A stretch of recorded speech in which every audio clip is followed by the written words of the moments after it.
So I guess we have to talk about flat Earth. Do we really have to? Well, it's a thing, and it's my show, so yes.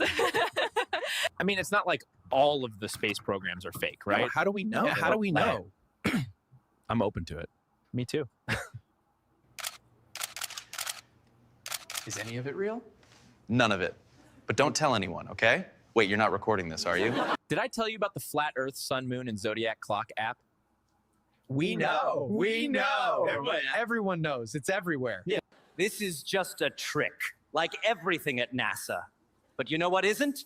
Flat Earth. Oh, shut up. If you're not moving with flat Earth, then you're just standing still. Got that? Flat Earth. Again. Why can't we seem to get rid of it? Because it's probably true. Go to commercial. I think if people want to investigate flat Earth, they should be able to without censorship. Do your own research and always ask questions. If you're not fighting for flat Earth, then what are you fighting for? To victory!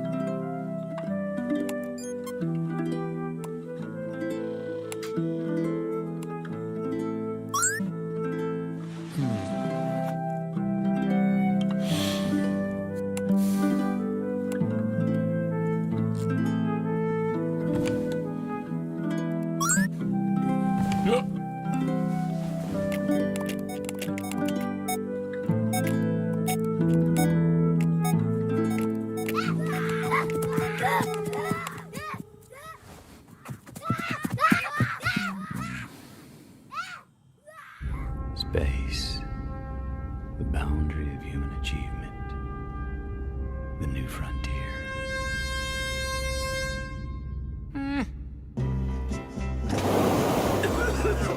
It's just a coffin. Yeah, right. And the Earth is flat. In a few moments, you will have an experience which will seem completely real. It can be extremely harmful and result in severe trauma. You have 5 seconds to terminate this tape. 5, 4, 3, 2, 1.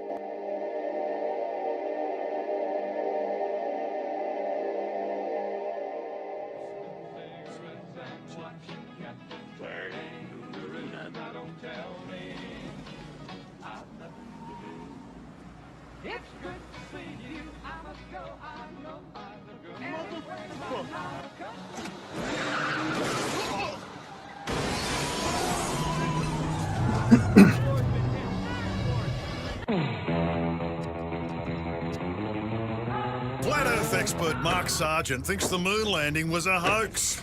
Technically, the moon itself is a hoax. Right, but betting with Sportsbet's new iPhone app? I could do this standing on my head. Thanks, Gravity. Sportsbet's new iPhone app. It's Hold on. foolproof. I know how we're different. Do you believe the Earth is flat? I know it's flat. I walk on it. Holy Do you think the Earth is flat, Snoop? What do you think? It's a flat world after all. Smoke weed every day.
Barack Broadcasting straight to you from a large spaceship currently at war with mainstream science, as I'm trying to remove that from the studio. Meanwhile, the peanut gallery is in mourning. Yes, it's sad. After over 2 centuries, it's gone. Gone, I tell you. The penny is no more. Happened the morning after our last show. Of course, it's going to take another 230 years for it to actually disappear. But yes, after whining and bitching about it for decades, I mean, since the 90s, they finally just went ahead and pulled the trigger, probably because next year is the 250th anniversary and it costs too much money. So yeah, the last penny was printed last Wednesday. That is hilarious. Oh, I'm so happy. I'm so happy. I can't tell you. It's like, oh, it took you guys. Canada, it's been gone since 2012, and even they took too long. And ours, I think the Lincoln Historical Society, I think the membership just basically just dried up and blew away like dust. So anyway, thanks, guys. You look too happy for this. This is cracking me up. So happy. It's a good thing. Look, pennies. I've been throwing pennies. You walk into the street, any parking lot, you pick up a lucky penny. It's probably because I threw it there. I hate pennies. I've hated them for a long, long time. It bugged me ever since I heard about the Lincoln Historical Society. Not disparaging the man as a president. I'm saying the Historical Society went too far. It's like, nope, can't get rid of the penny. It'll diminish his presidency. Really? So the logistics, that doesn't bother you. No, it's because of the man. Whatever. He's still got the $5 bill. You're just fine. Okay. Anyway. Wow. So, I know. Hey, welcome to Strange World, where the truth is often stranger in fiction. I'm your host, Mark Sargent, the creator of Flat Earth Clues, which propose that all of us are living inside a Truman Show enclosed structure thousands of miles wide. Just Google Flat Earth Mark. And you know what? If you can't find it, you're just not very good at the internet. You're not. Because it's my party trick. It's not yours. Just currently, the show is on Tuesday nights at 7 Pacific, 10 Eastern. Yes, Caroline up in Idaho, who might be listening. If it is not November 18th, 2025, otherwise known as the future, otherwise known as Act 3, then you are listening to a rerun. Don't forget the show can be found on BitChute and Brighteon, Rockfin and Rumble. YouTube is not the end of Flat Earth. No, it's just the beginning. Yeah. Quote of the day goes exactly like this really obscure thing. I hope that this mistake will turn into an experience. Who said that? The head of a Russian robotics startup company in Russia, who happened to watch his robot take a couple of steps and face plant onto the stage. And we'll talk about it because we spun it like, oh, those stupid Russians. Yeah, no, you guys know my opinion. Russians are in the same boat we are. They don't have any miracle robots. But anyway. My co-host, well, obviously right next to me, sporting some very stylish glasses, is the always delightful DJ Curious. What's happening, DJ? What is up, Strange World? Woo! Woo! Yep, got my new glasses. Oh, I haven't even. You know what? I haven't even seen the new glasses. What do they do? Anything? Nothing. Cool? No, I've just been reordering. Are they the same glasses that you got before? Same ones. Oh, all right. Keeping them in business, you know. DJ, remind our people what happened to the old glasses. Well, one lucky Strange World viewer, that's like the appropriate thing to say, right? Went home with the DJ Curious glasses. No, we made a new friend. The 10-year-old girl that was hanging out by the bonfire, who was pestering you and haunting me, she borrowed the glasses, fell asleep with them on, and you just couldn't take them away from her, could you? Well, that's not the whole story. She did borrow them the night before, and she was so careful, and she didn't ask for them, and she brought them right back. And then the next day, she wanted to borrow them again, and I was like, absolutely. And then, of course, she looked too adorable and was too fun and sweet, and they chose her, like I said. I suppose. So, Naomi, that's her name, right? Yeah. Yeah. Naomi, if you're listening, if you're watching, oh no. Have no illusions here. I'm going to come down and get those glasses for DJ eventually. I'm going to get them. I'm going to get Naomi, don't you listen to him. I'm going to get the glasses. I'm going to bring them back. Listen to him, Naomi. You can't hide. You can't. I know where you are. It's okay. She's got some protection. No, but I told her to at least share with her sisters and stuff because they're all so cute. But nobody was fighting over them. It was just fun because it's pretty dark at the bonfire, and you know, no, she was rocking them. It was cool. Yeah. It was cool, and like we had a glow party in the desert. I thought that was That was exactly why I started wearing these. I knew there would be moments like that to just go have fun. So it made me really happy. Exactly. Also below us is seldom heard and never seen is the always infamous Peanut Gallery. Peanut, grunt for me or something. Thank you. What was that? That was an abbreviated grunt. I'm like a little gopher or something.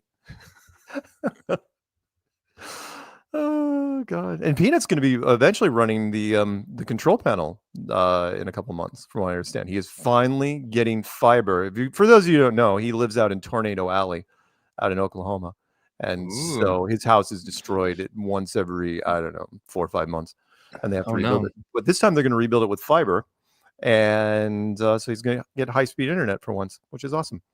That's cool. Yeah. Remember, the best way to find other Flat Earth members like yourself is get the Flat Earth, Sun, Moon, and Zodiac Clock app.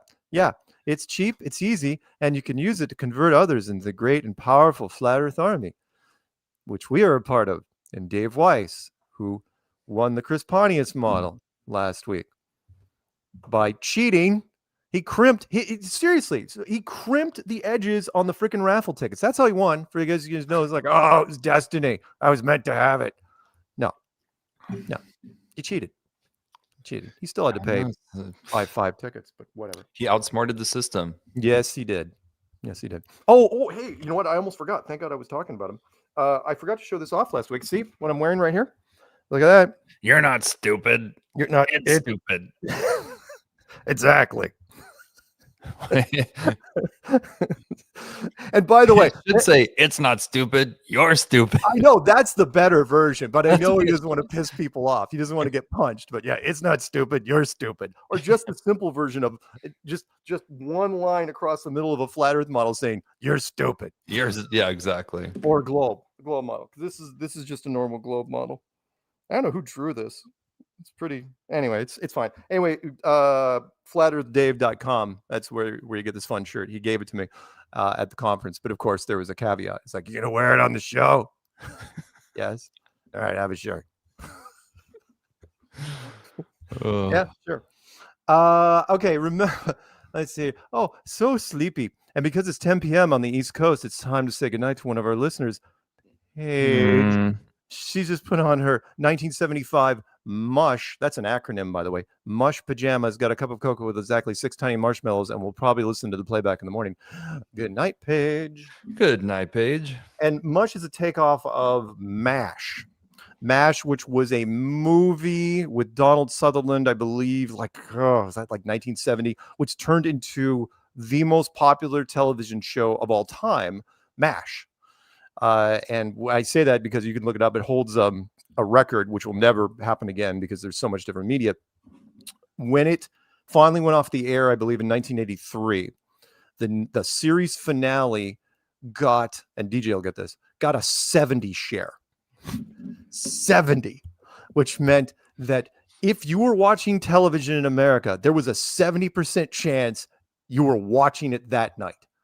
It's crazy. Again, there was only 3 networks back then, and it was a lot easier to get away with it. Cable television had just started out, but people wistfully talk about it. I mean, people are happy if they get like a 5 share nowadays. 70. Yeah, remember when ratings used to be like 20 million, 30 million for big episodes? Yeah, everybody knew you go to work the next day, and everybody would be talking about whatever big thing it was. Oh yeah, and it was similar like back in the days of the Honeymooners and I Love Lucy and stuff like that, when there was like one big hit show on any given night.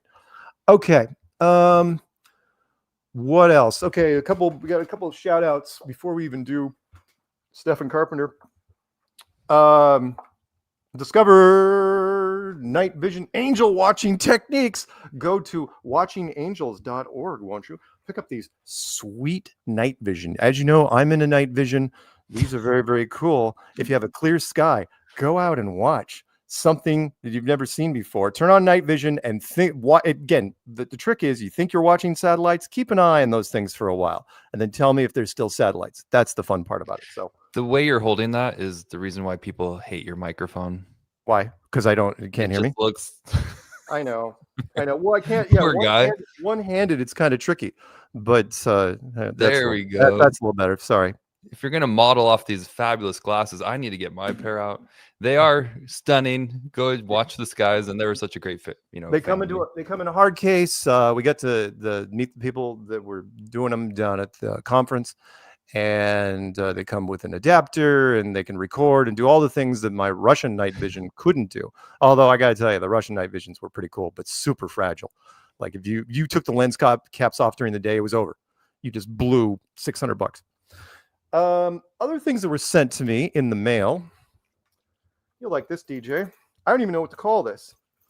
Is this a purse? Is this a little backpack for an Oompa Loompa? Because it says it's a Wonka. It's a Willy Wonka chocolate bar bag. But look how tiny it is compared to my hand.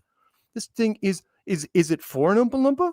Is that this is from Christian? Trying to get canceled? Long-time listener in Vegas, and he sends me this stuff every once in a while because he buys Amazon pallets, without seeing what's in it. It's like, thank you, man. I don't know what I'm supposed to put in here. You're supposed to put your Wonka bars in there, obviously. Obviously, it should be stuffed full of Wonka bars. So yeah, that's kind of fun.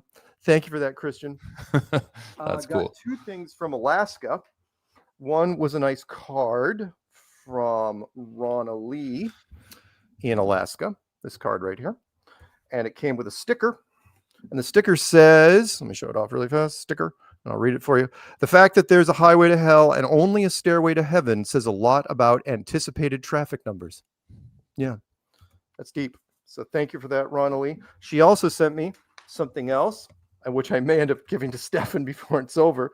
This is a Believe in the Magic of Christmas. Hopefully you can see that, DJ. That is Bigfoot Santa Claus. Nice. Yep. And it is I look in the back here, it is an eco-friendly dishcloth as well. Oh. But I'm not going to use it as a dishcloth because it'll ruin it. So I'm not even going to take it off the card. I'm going to magnet this thing to my fridge until I can figure out what to do with it. But yeah, fun. That is a Sasquatch or Bigfoot Santa Claus. I love it. And she writes a nice little letter, goes with it. And she says, to Mark, I saw this and thought of you for your Bigfoot collection. Do I have a Bigfoot collection? Ronald, it's okay. I hope you had fun. You're thinking of Stefan, by the way. I hope you had fun at the expo. Would love to see a photo of you in the fringe jacket. Keep it flat. Love from Alaska. Happy Thanksgiving, Christine. So thank you, Christine. We had photos of that last week, guys. Check out the recap. Yeah, we had photos of that. So Ronald Lee, if you're listening, and Christine, if you're with her, email me and I will send you some personal photos of me with the jacket that I have collected here. I don't think we have necessarily time to flash off those things again, but I will send them to you. I've got some here. If they're right there, I handpicked these. I will send them to you directly. The last photos of me ever with the jacket. Let's see what else. Shout out obviously to Flat Earther Stephen Carpenter. Oh god, that's my new thing. Stephen Carpenter of the Deftones. Check him out on Be Real TV, won't you? Especially the Dr. Green Thumb show. There he is. Mine's more in focus. It is. Damn it. Your camera's better than mine. I like your colors better than mine too. Your lighting's better because we have the same sticker. And yours is coming off more accurately yellow, I think, than mine. But whatever. If anyone wants the animation of this, I threw this through VO to animate this. Check it out, and I will email me, and I will send you. This sticker is so cool, though. Like, I don't even want to use it. I just want to look at it. I know. But we gave away quite a few of these at the expo, which is super fun. And again, Jay was right, and Stefan was right. This is not the guy from Van Halen, the artist from Van Halen that drew the Van Halen logo, that came up with the tour logo for their 1984, the final tour of David Lee Roth. He stole it from a California exterminator company called Western Exterminators, if I'm not mistaken, who have offices. It's a big deal in California. Oh yeah. Well, shout out to Steph, where he's going to be on in a few weeks, guys.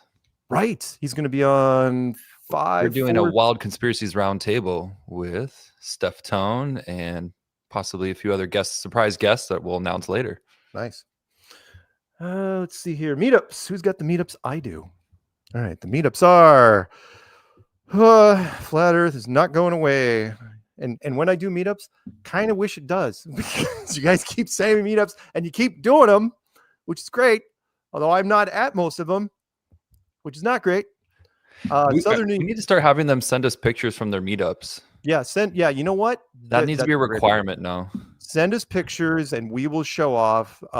Just make sure you label it. It's like meetup we just had, and we'll show them off on the show. Southern New York, November 22nd. That promo's on my channel. Georgia, November 23rd. That promo's on my show. Middlesbrough, UK, December 4th. That's in the middle of the UK somewhere. West UK, November 25th. South Carolina, December 6th and 7th. And Jesse's next meetup will occur Saturday, November 29th from 6 to 9 at McNally's South City, 7031 South Zurich Avenue, Tulsa, Oklahoma. Please call him at 508-340-2724 or email him at 400kmileprius@gmail.com. It used to be 300k mile Prius, but now he has finally taken a Prius to 400,000 miles. As you guys know, he's driven over 1 million miles, way over 1 million miles with a Prius. He should be endorsed by that company, and I don't know why he isn't. He'll have an Icon P1000 with him, by the way. All right, that's all I got for the show and tell part of the show. Nice. Let's talk about a few things first. If Mikey is listening to the show, I still have not received the WeTransfer link for what you ask, DJ, for the interview you did, which I thought was wonderful. I listened to the whole thing, and DJ was on whose channel? I was on Candid Truth with Mikey Jenny. Nice. We're going to talk about the truth, and we're going to get candid with it. That's how he says it. It's pretty fun.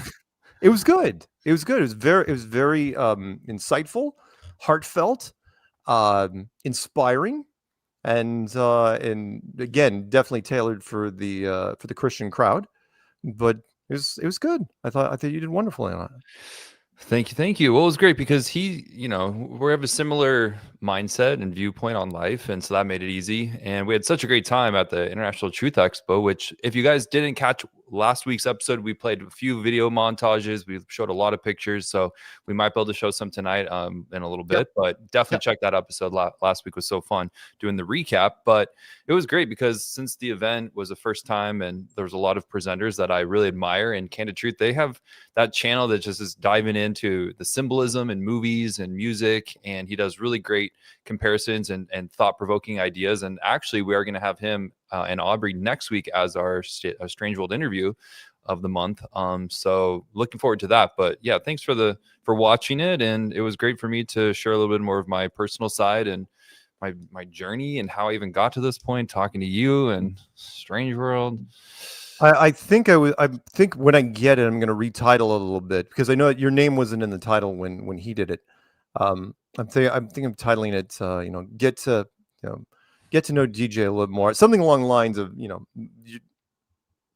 DJ Curious, a more in-depth look. I'll come up with a title for it, but I definitely want to showcase you on this because people do want to know more about you. I get people's like, who the hell is this guy? And why is he better looking than you? And it's like, well, that's just how genetics work. Well, it's fun on our show that I love interviewing all the flat earth content creators out there, but it's been interesting to even share my journey and people to be that open to hearing it. So I hope it helps people out there. It's kind of what I share on Strange World all the time. Just, what gives me hope in this world and what I think is going on and what to look out for and why I think it's so important to talk about these topics, which obviously our friends and family think it's just crazy. They're like, what are you doing with your life? And it can cause a lot of mayhem in your personal world or your financial or your occupation.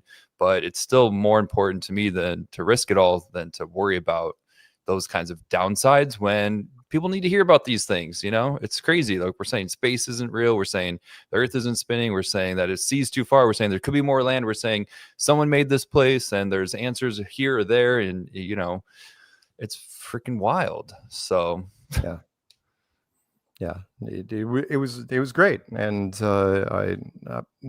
I was doing a couple other things. I just stopped what I was doing. It's like, you know what? I'm going to totally focus on him.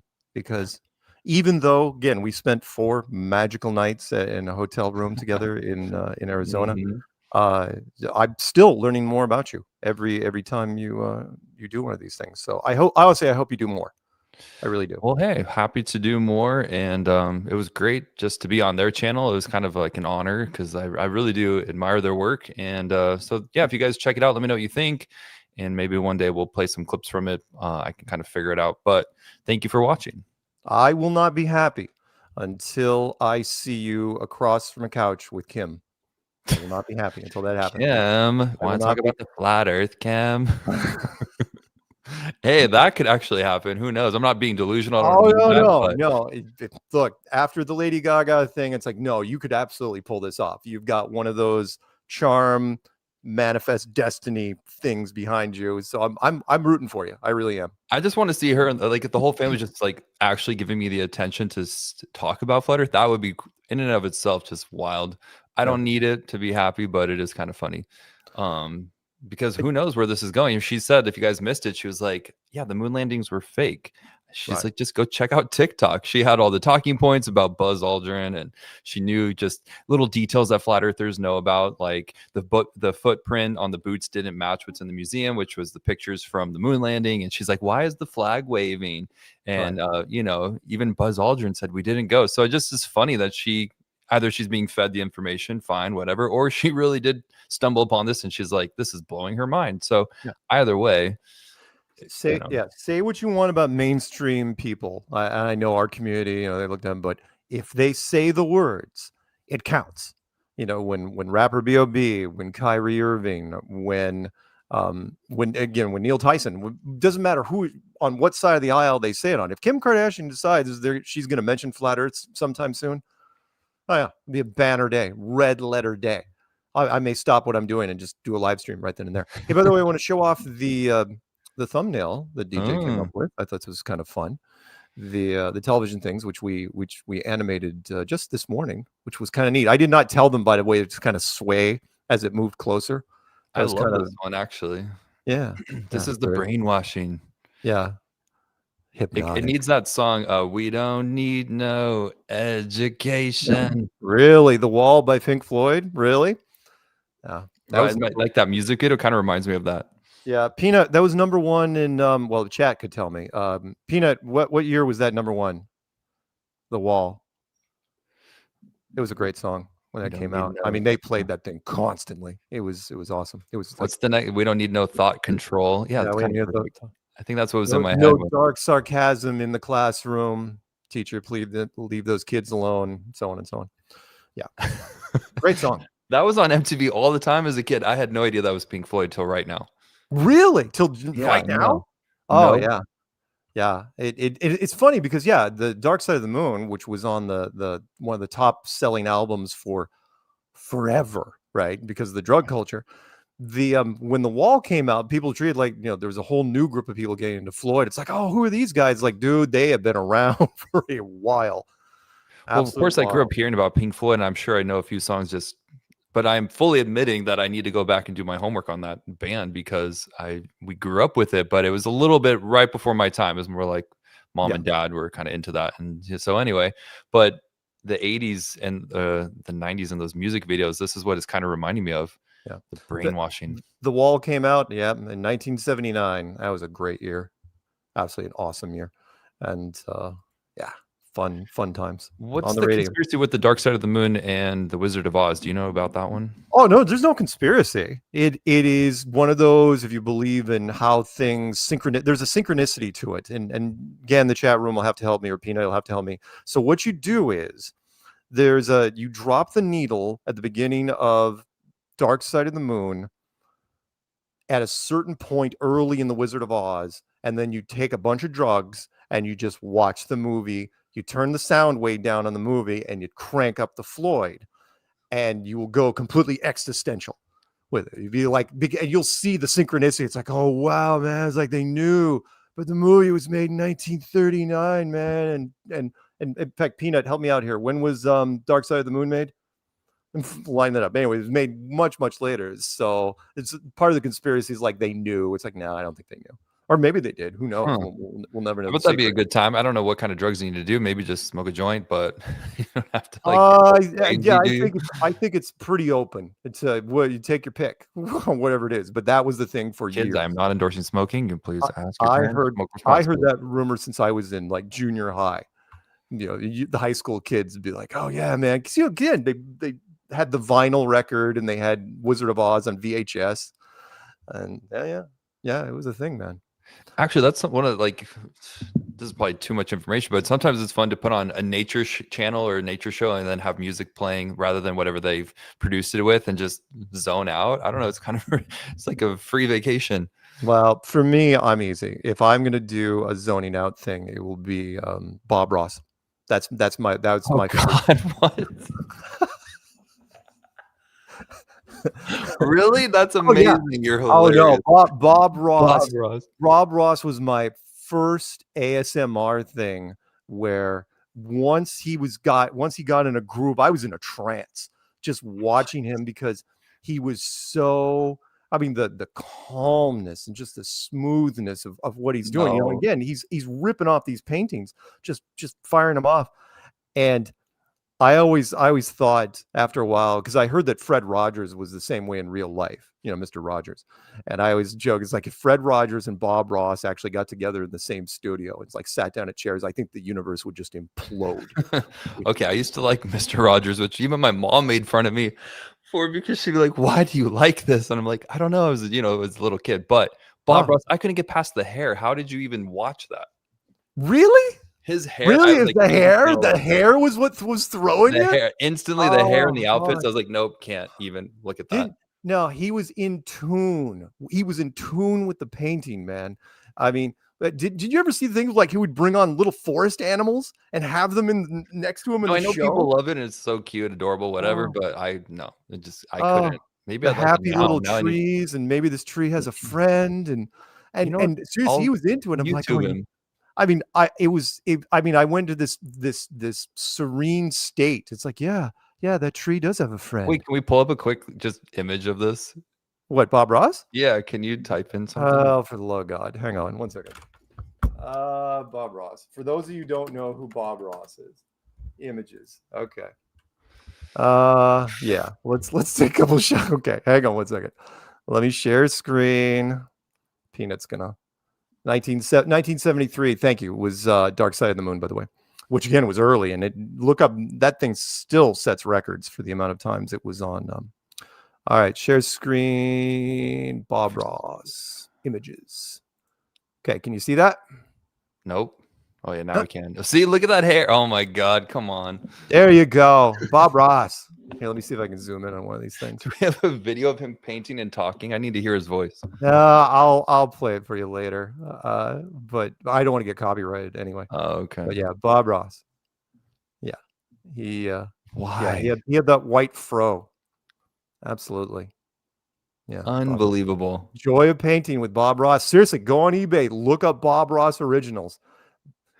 Is that Luke Wilson playing him in a movie? Probably. No, he's not. Or was it Owen? It might have been a parody. Anyway. Wow. Okay. Well. Yeah. So Bob, I'm so yeah. You didn't know? No, Bob Ross was like, yeah, he was one of my jams. I just stumbled upon him on PBS one afternoon. It's like, wow, who is this man? Well, what magic lies therein with this man? He's just weaving a spell on the canvas. It's like, what is happening? I'm sure I would love it now. You know what? Maybe if I'll need to check it out one day and just see if it helps me zone out. You have to be in the right frame of mind. You've got to be. You can't be distracted. You got to be. Everything's got to be quiet and just listen to him. Don't stare at the hair. I know the hair is going to throw the hair. you. It'll be hard for me, but I'm much more forgiving these days. As a teenager, I'm like, are you kidding me? Even as a little kid, I could not. Just listen to the words, listen to what he's throwing out on canvas, not the colors, just how he's building everything, because everything's got a special. Oh, Bob Ross, seriously, man. All right, let's do a couple headlines, and then I do want to play quite a bit of the Run Boston Bear clip. I know you want to do that before we do the break. Oh yeah, stay tuned for that, guys. Run Boston Bear got some great footage from the International Truth Expo, and let's do. I have one space headline I want to show, which is, in fact, was sent to me just before the show, and I just want to pull up the Hopefully the headline, you'll see that on screen. Yes, you do. But I'm going to read it for you anyway. Scientists found our solar system moves 3 times faster than thought. Now, by the way, that the headline says, like it's again, this is the problem with science. They're saying it like it's an absolute fact, right? The researchers at a university in Germany says that rather than the 500,000 miles an hour that is supposedly traveling, remember that we're going, the whole solar system is moving sideways like a sideways frisbee through the universe. It's actually traveling 3 times as fast, so 1.5 million miles an hour, which again is an incomprehensible speed. We can never generate that ever visibly to anyone to ever tell anybody anything about this, but that's the story. So again, you just read the story, it reinforces space. Hey, we're going faster in space, therefore you're in space because science told you. Again, this goes into the code of credibility. Because science said so, it must be true. And they did this by observing distant radio galaxies and measuring some distances, blah, blah, blah. We never see parallax, and it doesn't make any difference anyway. So thanks, guys. Thank you. Yeah. Radio observations. Okay. We're done with that. All right. The other thing I want to mention, let's show this. I don't know. Maybe I'll show the video clip on this. Yeah, the spinning thing is gnarly. I mean, I have to say this, is bring it up because I'm sure people watched it, but Jaron had Alan from Space Audits, Globebusters, on the channel for a discussion. And, just a quick recap, it went pretty amicable. There was a few heated moments, as to be expected, with, people talking over each other. But Alan did an amazing job. I think that he was being kind of talked over every time, and so that's what I mean by that. Jaron wasn't letting him finish a thought sometimes. That was a little frustrating, but obviously if Jaron watches this, he's going to be all nothing but love, dude. It was great that you actually had a nice dialogue, and that's how it should be. Because can we just stop arguing about like the shape of the earth and just present each side as what do you got, and stop arguing so hard? But obviously that's pipe dream, but it was cool to see that little bridge made. And I just found it interesting that Jaron's just back to space could be real, the moon landing could be real, the earth could be spinning, and all these things. And so it's like, okay, why don't you go through one by one and let's see what happens again. Yeah. I know. Yeah. I didn't watch. Okay. My response is I didn't watch it. I didn't want to watch it. Not gonna watch it. Not because I'm trying to be contrarian to DJ, but because for me, Jaron's, he has lost the path. He has lost his way. He's gone off the yellow brick road, as it were. A little callback to Wizard of Oz, which is like, again, the irony was not lost on me, which is the former co-founder of Globebusters arguing against one of the current members. Oh, that's right. Yeah, see, I forgot that. You're right. Yeah, there's that. Well, look, my point is it was cool that they did it, and shout out to Alan for doing a great job. And he left some things for Jaron to look into. The celestial theodolite stuff, or theodolite, is very interesting. And who knows, it would be very cool if Jaron was like, you know what, I got to go back because maybe the sun isn't 93 million miles away, and maybe the earth isn't actually spinning, and maybe why are they telling us the sun and the moon are this distance apart to make them appear the same size in the sky? Maybe maybe he can start to look at those aspects and go, let's go back and discuss more of an in-between stage if that makes him feel better. But flat earth might be too broad in his mind, and realistically the people who talk about flat earth or believe in it, they know but it's not. That term encompasses rotation, location, and all these different things, and lack of motion, and lack of gravity. So it's kind of like, what is that in between thing? I don't know. But over here in Strange World, and the people that I interact with, we all understand that. So I don't know what else to say. This is why I love you, DJ, because you are a kind, wonderful, caring, empathetic soul who gives people the benefit of the doubt whenever possible. Whereas me, who should have a t-shirt made up that says you can shoot first and ask questions later. But that's just me. Anywho. It wouldn't even say that. It would just say shoot first. That's it. You don't have to ask anything. Remember when you said you would take a pie in the face for flat earth? That's admirable. Absolutely. And I still stick to that mantra, which is people say, why do you do things? Why do you take chances and put yourself in a position to make flat earth look sillier or put it in a compromising position? And I go, well, I only go so far. However, I will. If you want to tie me to a chair and throw pies at me, I know it's a silly reference, but I'm Someone should make that happen. We should just make it happen. As long as I still get to see Flat Earth on camera, I absolutely will. And you've heard me say this before. When I did that mobile commercial in Australia, they asked me during one of the takes to renounce Flat Earth. Just for fun, wink, wink. And I said, no, not a chance. Even if I was getting paid extra to do it, there's no. It's like, they hinted, it's like, oh, just be between us, right? It's just for the Christmas demo reel or whatever it is. Like, oh no. The chance of me saying that and it not getting out are pretty slim. So no, I wouldn't do it. No, there's only so far I'll go along those lines. But no, if the message gets out, I will absolutely go as far as I can. I will take chances that other people won't because I trust my instincts. Well, the trippy part for me is that people are less thrown off by Flat Earth than ever, right? I mean, even my friends and family now are just like, okay, whatever. Like they don't even want to.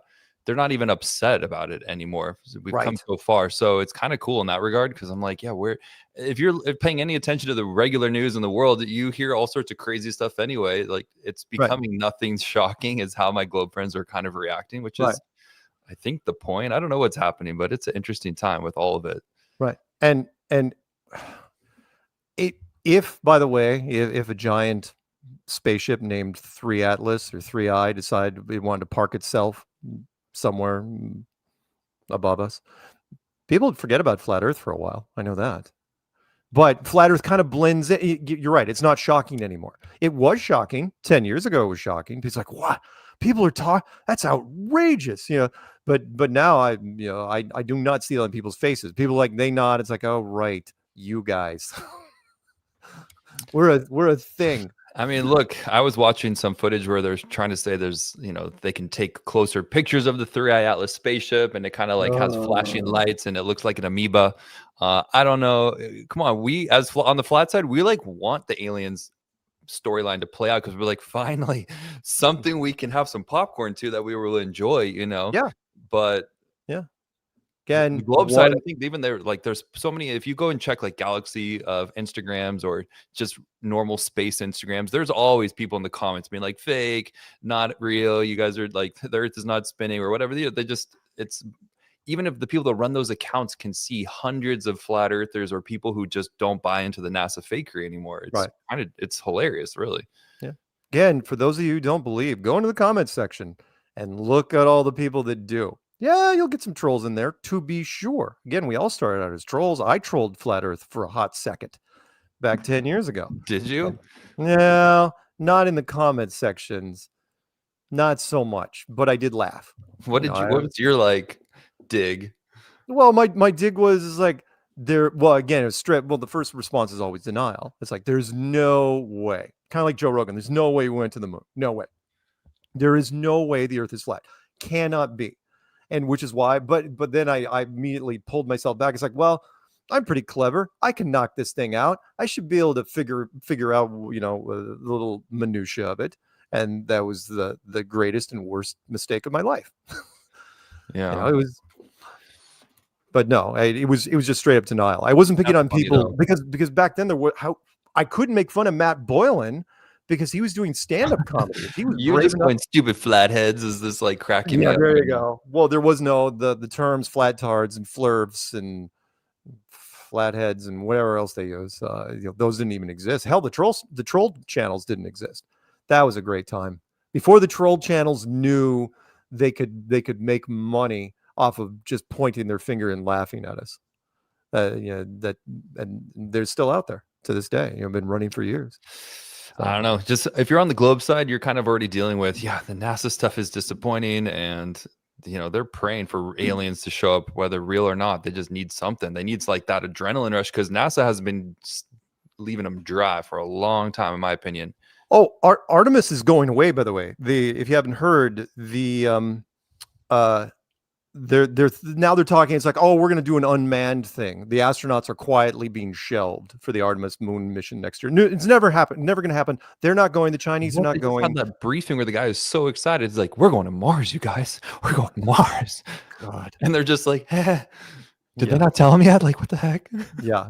No, nobody's going to Mars. Nobody's going to the moon. They can't. They cannot fake it. The Chinese aren't going to fake it. If they do an unmanned thing and try to fake it with AI, we're going to spot it in a hot second. So no. Anyway, along those lines, let's do this really fast. Let's do the only other. We'll do this, and then we'll do the Run Boston Marathon if we have time. We will. This is the rowboat story. The robots are here. The rowboats, the Russian rowboats are here. Hang on, Fortune magazine. I don't want to sign in. Okay, Russia's first AI powered, and they use a shot. That's a shot, by the way, of Putin holding his head from 2018. But again, shows you the context. Like, oh no, my rowboat failed. Russia's first AI powered robot walks on stage to triumphant music, took a few steps, and then immediately face planted. This is from Fortune magazine, right? And let me see if we got. Oh, they're not going to let me do it because of the. They want me to sign in. They want me to pay for the news. It's not going to happen. But there's nothing really to see, which is the robot took a few steps and just keeled over. And the Americans are pointing, going, oh, those stupid Russians. They don't know how to make a robot. It's like, really? What have your robots done? Exactly. You want to do some comparisons of your robot walking across the stage? Doesn't look like Grandpa in his 90s. Do that whole thing, the whole little foot shuffle, right? And don't give me that gymnastics thing where you have pre-programmed jumps that like once in a blue moon or carrying the weights up, the pre-program. We're talking about AI. Just turn it on, point it in that direction, say, go walk across the stage. Please show me the American version of that. Please, please, please. Don't poke fun at the Russians. Don't do it. Don't do it. The robot technology that you think we have is not there. It's not. It's just like it just popped up out of nowhere. It feels like where they're just trying to push it so hard. They are. They keep, and again, you've heard me say this, that we do not have the tech. The AI is nowhere close, nowhere even close. We have not solved the battery problem. And look, I'm not trying to burst your bubbles. I know y'all want robot servants. You want to buy them down at Costco for like $800, and they're just going to take over and do all your fun stuff. All the sci-fi movies, they're not taking over. They're not going to run through the streets with guns. It's not going to be Terminator ever. We don't have the tech. I don't know about that. See, that's where I kind of go, they'll figure out how to make it work. If they really want the robots to attack, they're going to do it. Now, maybe they're not like sentient, but maybe they're being programmed. The closest thing couple things. We're talking about things that walk around. The Terminator, Arnold Schwarzenegger walking. Forget about the skin suit. Just walking around in the metal suit. Yeah. That we don't have that tech. We're not going to have that tech anytime soon. We do not have the ability to solve the power problems. What we do have, however, and you've heard about this for some time, we have drones, and the drones have gotten lots better. We have drones that can go anywhere. We have drones that can basically do anything that a tiny little helicopter can do. And now they can swarm. Have you seen that? Yes. And they figured out in terms of war, drones are way, way cheaper. If you start mass producing those things, just hooking up grenades to them, you can fly drones into anything. And the cost is super cheap. I mean, soldiers are expensive. Drones are cheap. So those we've gotten really, really good at. And again, they can hover over your house. They can do all sorts of fun stuff. The surveillance abilities with drones are amazing. Walking around drones that are going to do your dishes, no. I don't care if you cover them with fabric. I don't care if they're 100 pounds. Not going to happen. We don't have the tech. It's going to tip over. You know how this goes, DJ. It's going to tip over. It's going to break your antique fill in the blank here. It's going to crush something, or it's going to fall on your pet. It's going to fall on your kid. And that's it. They do not know how to navigate cords. But that's why they made it all cushiony and soft. Yeah. We went over this a couple weeks back. That was a fun episode. We played a bunch of those new robot clips and some AI funny things. But yeah, I hear you. I don't know. I just think that if they at this point, they're only going to improve it. So eventually something's like the robot could learn your house, and then they could just hit programs. But yeah, the tough part is houses change, which people move stuff around all the time. Kids' toys are lying in the hallway. Towels are lying over here. And again, the fact that my little vacuum cleaner over there can't figure out what to do with cords. Any cords that are lying around anywhere, cannot do it, and it has a devil of a time with chair legs, then yeah, we'll talk about we'll this see, more. right? I mean, look, when I you get to know, the look, flat I side, know you're you kind guys of want- we're I know you preparing want for robot alien service. invasion. We're preparing for robot swarm invasion. All the technology is going to turn on us. We just like And remember the conspiracy side. that plushie thing that we saw last week, or was it last week, was cost what, 20 grand up front and then 500 a month? God, who's got that sort of cash to throw around? If you have to pay that much to have somebody fold your, pick up laundry, you need to do stuff. You need to do more things. It'll be like a status thing for a while. You know how just like the plasma screen TV was $10,000 when it first came out. Well, okay, no, it's even more than that. Forget about the plasma TV. This is more like the Cybertruck, and you saw how that ended. Cybertrucks are now, it's the butt of all jokes. People drive and just point and laugh at those things that people are driving them, if they can even drive them. Okay, let's play.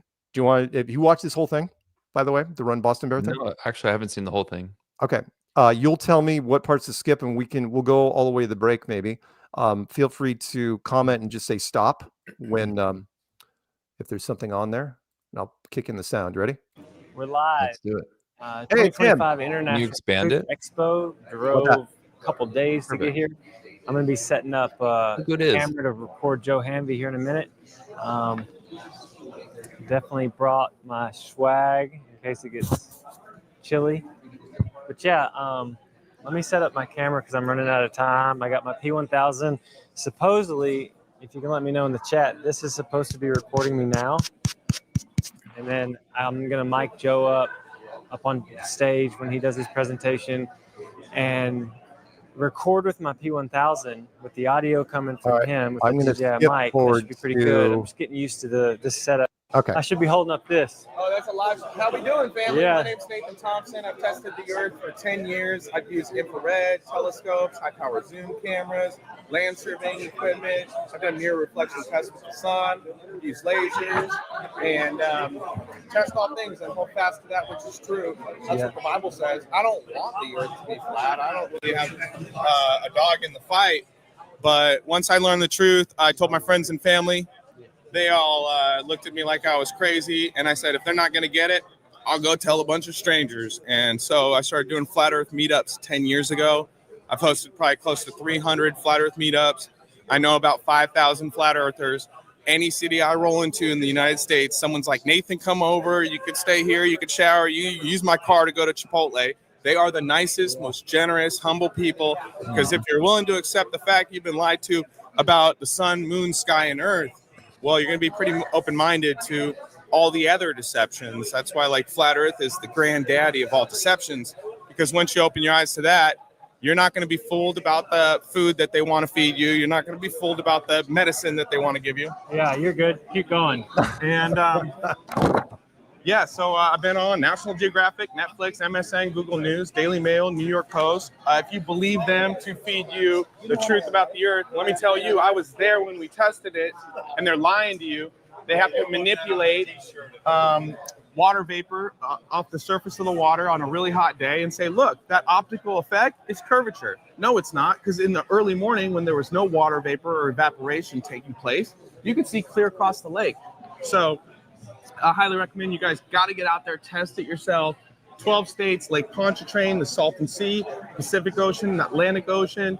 I got Atlanta from 80 miles away. I tested Lake Tahoe, 20 miles, guys. I was 1 foot off the water. If you know the math for the globe, there should be 266 feet of curve over 20 miles. And I held a light 1 foot off the ground. And my buddy Clyde and Hugo were 20 miles away, Kings Beach. They had a tripod with a camera, and they saw my light. So if there's no curve over 20 miles, when Google tells you the horizon is at 3 miles, guys, according to the radius value of the Earth, you'd have obstruction starting at 3 miles for a 6-foot observer. The obstruction would start at 1.2 miles for a 1-foot observer. So my flashlight should have been hidden after 1.2 miles, according to the globe, but it wasn't hidden for 2.2 miles, 5.2, 10.2, 15.2, and we saw it 20 miles. So that test is on my TikTok, it's on my Facebook. Give me a follow. I'm on TikTok, Enoch of TikTok. I'll be one of the speakers here. Shout out Run Boston Bear. He's always supported by activism and stuff, going around doing what I do. I love you, bro, for that. I really do. So Yep. Good to be here and hang out. Well done, Nathan. Folks. Yeah, go support Nathan. Check out Enoch's TikTok. He's awesome at what he's doing. You're good, bro. So Tony Colorado is actually on my way to Joe's traveling all the booth. time, but it's so cool to hear about the community coming together. It really warms my heart. And Nathan, just shout out to you. Nothing but love from us over here at Strange World. And, and by the way, amazing. He was talking during that entire time. You thought that talking and juggling is tough. That dog was not in frame at any given point, but that dog was like circling below him like he was fishing with that rope. His dog is the coolest too. Geo the dog. Because I got to ride with him. Joe's way more interesting than me, guys. Oh, you're good. You're good. Man, I look up to Joe. It's like, bro. Hey, look at David Weiss's table. To be more like, He's been at it 10 years. There you go, bro. Awesome. You're the first person to speak on the live. And it's a way to hit it off. Yeah. Yeah, that's good. It's super good. Hey, look who it is. Tell us where you came from, like how you came in and your channel. Because we're, this guy David, dude. Oh, you gotta. Yeah, I'm gonna talk with Angel. What's up, man? Yeah, what's your channel? Up, Angel? Angels of Light on TikTok. Angels of Light on TikTok, and you're the kind of the top as far as debate in your country.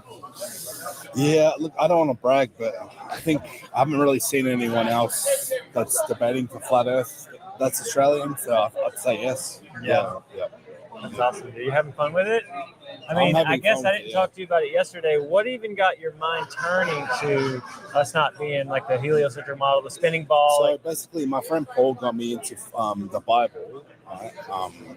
Which Paul? Researching the Bible. It's a friend back home, Paul? Yeah, okay, because there's a few Pauls in the movement. No, my best friend Paul from home. Okay, cool.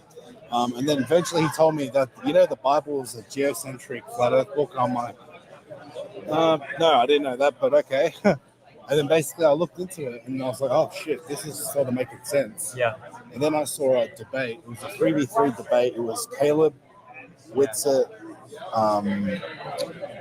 Detino versus 3 other Globies. And I was like, I didn't know who Whitsitt was at the time. But I was watching him. I was like, this guy's destroying 1v3. All these people. Yeah, easily. Is it supposed to be like, he's a PhD, Blitz. Like, what? Like, I want to do that. Yeah. I was like, I want to do that. So basically, I looked into all the arguments. Yep. It's on you. Keep talking. Yep. I looked into all the arguments and I was like, okay, I want to debate from the topic. And basically, a year into my journey, I did my first moderated debate. It went pretty well considering I was only a flat earther for 1 year. Yeah. What was the stance of the moderator? Was he flat or globe or just neutral? It was Jaron. It was Jaron? Where is this posted? On his channel? Yeah. Wow, I gotta find that one, dude. Yeah. But honestly, look from that point, Ruhif. Oh gosh, really? From that point to for a while. Yeah, from that point to now, though. But everything with him is like refraction, and like even like guitar across the room is not a. It's kind of like, come on, it's ridiculous. Yeah. Nice enough guy, but won't accept the truth. I mean, anyway, Ruhif, we love you, bro. Yeah, we love you, man. It's fun to hear Whitsitt and him go back and forth though, and like he's been coming up against the Celestial Theodolite, one of the only ones with Jesse Path of Light. Have you followed like the Celestial Theodolite? No.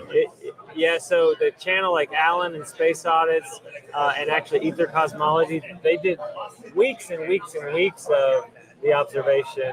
I'll have to send you the links. I'll send you the crash course on like what it is, why they're doing it, what it means. Yep. But I'm just glad you're in the fight. Definitely. Yeah, for the truth.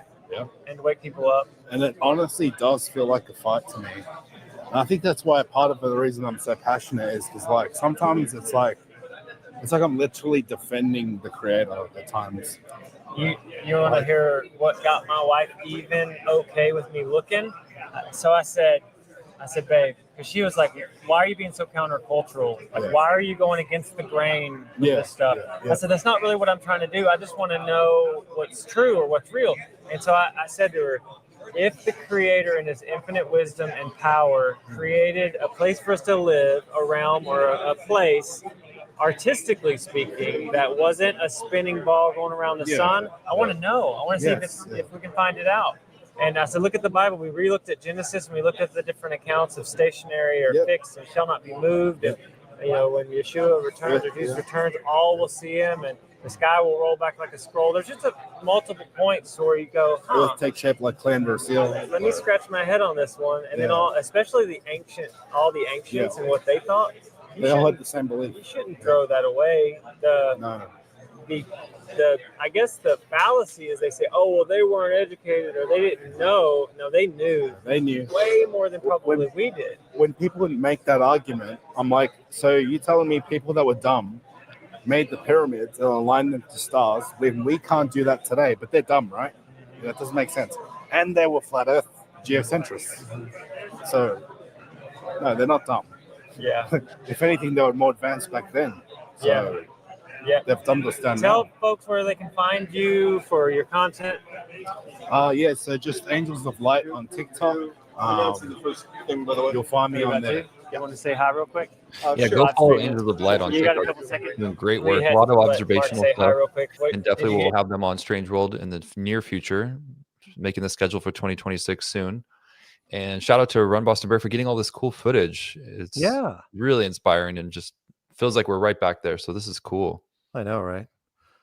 All right. We'll play a couple more minutes, then we'll go to break, and then we'll come back and we'll finish this. Oh, he's talking to David shortly after this. Oh, wait. He's talking to a few people. I think you're coming up. We'll end with you before I go to break. Ears out. All right. What are you going to announce? I'm going to announce.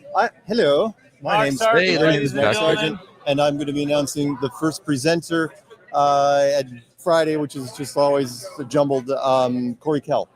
Can you tell us a little bit about the jacket before you run? Yes, this jacket was made in 1975 by a leather maker up near Seattle, Washington. It was 1975 from my brother-in-law. I call it the Code of Expression. I'm going to be raffling it off at this thing, $5 a ticket or 3 for 12. I am not wearing it home. I wore it all the way down here through the airport. I've gotten so many compliments. Okay. Yeah, you got to go and say. Oh yeah, and I got a compliment just like 10 seconds ago. Okay, come here, Carol. Get in frame. I gotta see if I can see you. No, hold this a second. It's Carol. We're live streaming Look it on out the here. channel. We're so glad that you put this together. Has it been fun to get all this to happen? It's been a lot of fun. I called my favorite people and I asked if they would come, and they all said yes. No. So here we are, and I spent a year doing this all by myself. Yeah, it's amazing. Thank you. I think that Yah is watching over the event. A lot of people have had some synchronicity, some amazing, like, how did this even happen? Like, whenever the van from the Phoenix airport was just coming back, and then Joe Hanvey and I were all the way from El Paso, and we were at the same spot. Other people were saying that they accidentally, quote unquote. Okay, he's going to announce. We have our first presenter coming up, so we got to go. We got to go. Love you guys. Yeah, thank you for everything that you're doing. All right. Aw, so cute. All right. So. All right. You know what? I'm going to check. We'll call that one. We'll pause on that, and we will go to break. Look at this pose. That's funny. I know, isn't that a great pose? Okay, so we are going to go to break, and when we come back, I got to pull this off the screen. 1 second. Stop sharing. Okay. And All right, guys, don't go anywhere. When we come back, we'll be breaking down Flat Earth Clue number 12 and checking out a little bit more of JT's footage. That was fun. Yeah. Let's do break. There we go.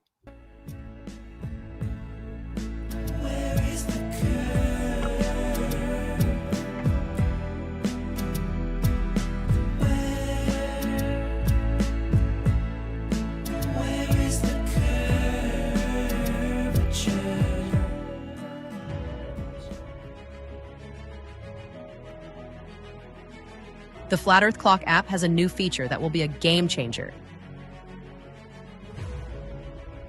Flat Earth proof flashcards are here. Over 200 proofs destroying the globe. Swipe to go to the next card or click the shuffle icon to go to a random card.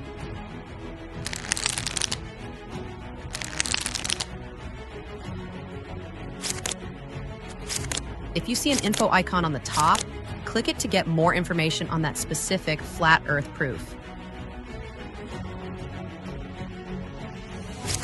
click the back button to go back to a previous card at any time.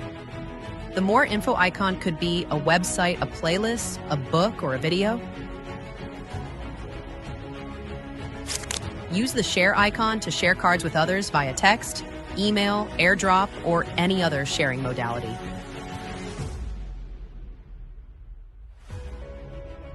Update your Flat Earth Clock app today and start increasing your Flat Earth knowledge and sharing it with others.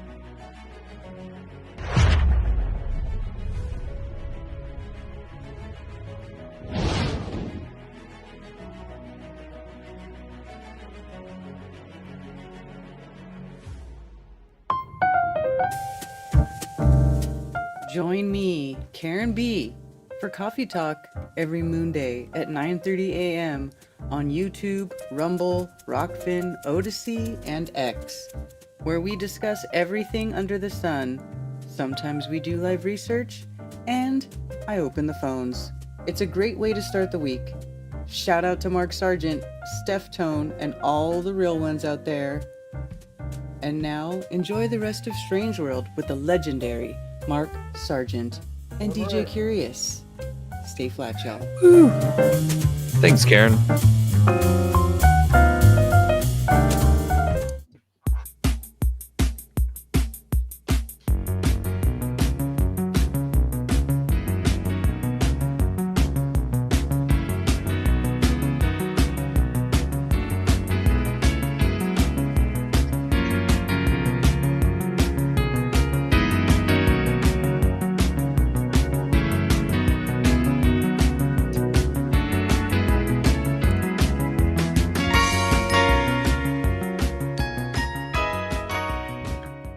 Welcome back to Strange World, part 2 of 2. You know what that was, Joe Jackson stepping out from his album Night and Day. Woo! Yes. I'm with the always delightful DJ Curious, the always surly Peanut Gallery, and we were watching the Run Boston Bear thing. Let's see. RBB TV. Yeah. I love RBB TV. He's so good at it. He's pretty good. I gotta admit. My job. He'd be perfect. All right, where do we leave off? Hopefully here. You see it? Hey, it's that guy. See, I'm real. The chat real quick. And I'm not posing. I just am oblivious. There's DJ Curious. Here you go, DJ. I'm checking the audio real quick. You say whatever you want to say. Fast, you got your glasses on. What's up? Here at the International Truth Expo, Strange World with Mark Sargent, and of course, I'm DJ Curious. Hey. Here with RBB. Testing. Audio's good. So Shane St. Pierre just said the audio's good because I mean, like I'm recording mine, you're getting yours. I'm just kind of new to the DJI mics. So take over. I mean, what do you got to go do? I mean, Mark's gonna be doing some announcements. We're looking forward to Joe Hanvey's presentation, learning about this realm and the physical model, and then of course we'll have Nathan Thompson coming up and Strange World afterward Q&A. So just kicking off the International Truth Expo. Oh, dude, that's so perfect. You got the booth for it. Thanks for all you do on Strange World. And I mean, what people don't know about DJ is sometimes he's a text master or connecting on Discord or on Telegram. It's kind of like, hey, we need this, or can you do this, or hey, what are you doing here? And it's really pulling strings to make stuff happen. All right, well, this guy's actually come through multiple times. I was like, I need Joe Hanvey. And you're like, all right, I'll reach out. I need Whitsit. Yeah. You can find him here. You know what I mean? So it's been really fun because together we've actually accomplished a lot of goals for keeping the community informed and making sure that the right people at the right time have a voice and a platform. And Mark has been so gracious with his platform to get people out there who are making big moves with Flat Earth and going, hey, come on our show. We can expose you to multiple people and we can help the community, or what's a better word of saying, the people that believe in this kind of make sense of what's happening. Okay. It's been a crazy year, as we all know, It has. 2025. I'm But so glad you're here again. And Yeah. you know, our last time was at Flattoberfest was the last one. yeah, and I met JT in Vegas. Yeah, that was my first ever FE event ever. Same. Yeah. Well, my first big conference. Big conference, yeah, that was my first too. I was at a couple meetups and I had met Mark at a few different ones, but I was pretty nervous. And you were so nice, honestly. Bro. Between the people there, just make you feel welcome. Yeah. And you know, because you're like, am I crazy? Is the Earth really not spinning? Okay, Yeah, let's go. I'm pretty let's sure go. it's not. Yeah. That's fun, man. So, well, thanks for Please. everything, Welcome. brother. Of course. Much love. That All right. was It's been a group effort, seriously. It has been a group effort. All right. We let's had a get the great man, the myth, time. the legend. Yeah, we What's did. up? Let me clip this Nice on. job, Just- DJ. What are we doing? Just talking. What are we talking to? Come back here with me. It's my channel. Come back here with me. Let me see how it looks. I'm going to frame it up. First, let me show your table. So Dave always has the best. I should do the narrative on this. So these are my shirts. And I got some stickers. Get a blue dot. Donate to PayPal, even if it's not on my table. I was like, oh, do you want me to help hand them out? He's like, everybody's already got one. Everyone has a sticker already. And I was like, okay, never mind. I just like ran away.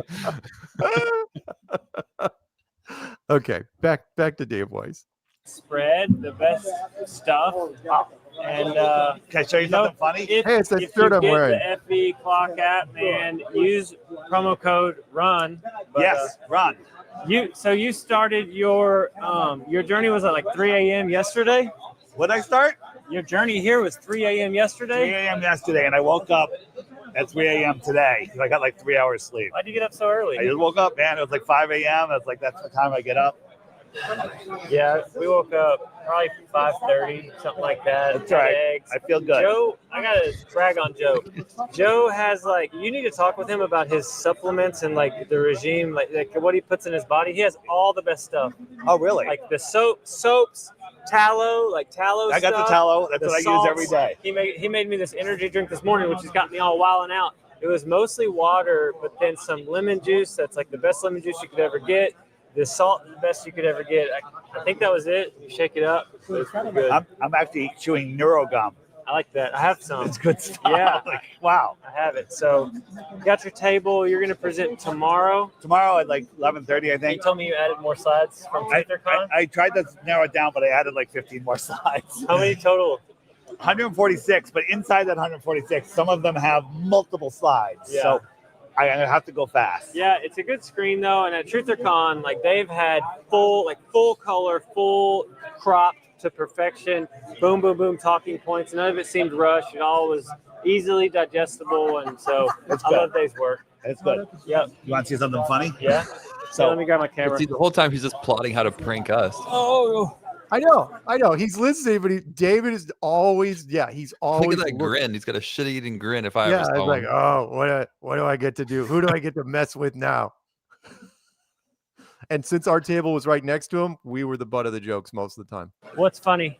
Over here. Oh, no. So this is Sargent's table. Yeah. And I put this on his table for donations, which is my PayPal. Oh, really? And Sargent thinks that DJ put it there. And DJ thinks that Sargent put it there, so neither of them are questioning it. Oh, wow. He'll probably get 0 donations, but it'd be funny. I'll scan it. See, this is proof right here. Damn it, Dave. You wonder why I give him as much grief as I do. It's like, what Dave ever do to you? This is what he does. And Flat Earth cost me money, literally. If anyone donated to the Strange World table, if you donated money, you weren't donating money to us, you were donating to David. That was pretty funny. That was a pretty funny gag, actually. He did give me a necklace. Shout out to.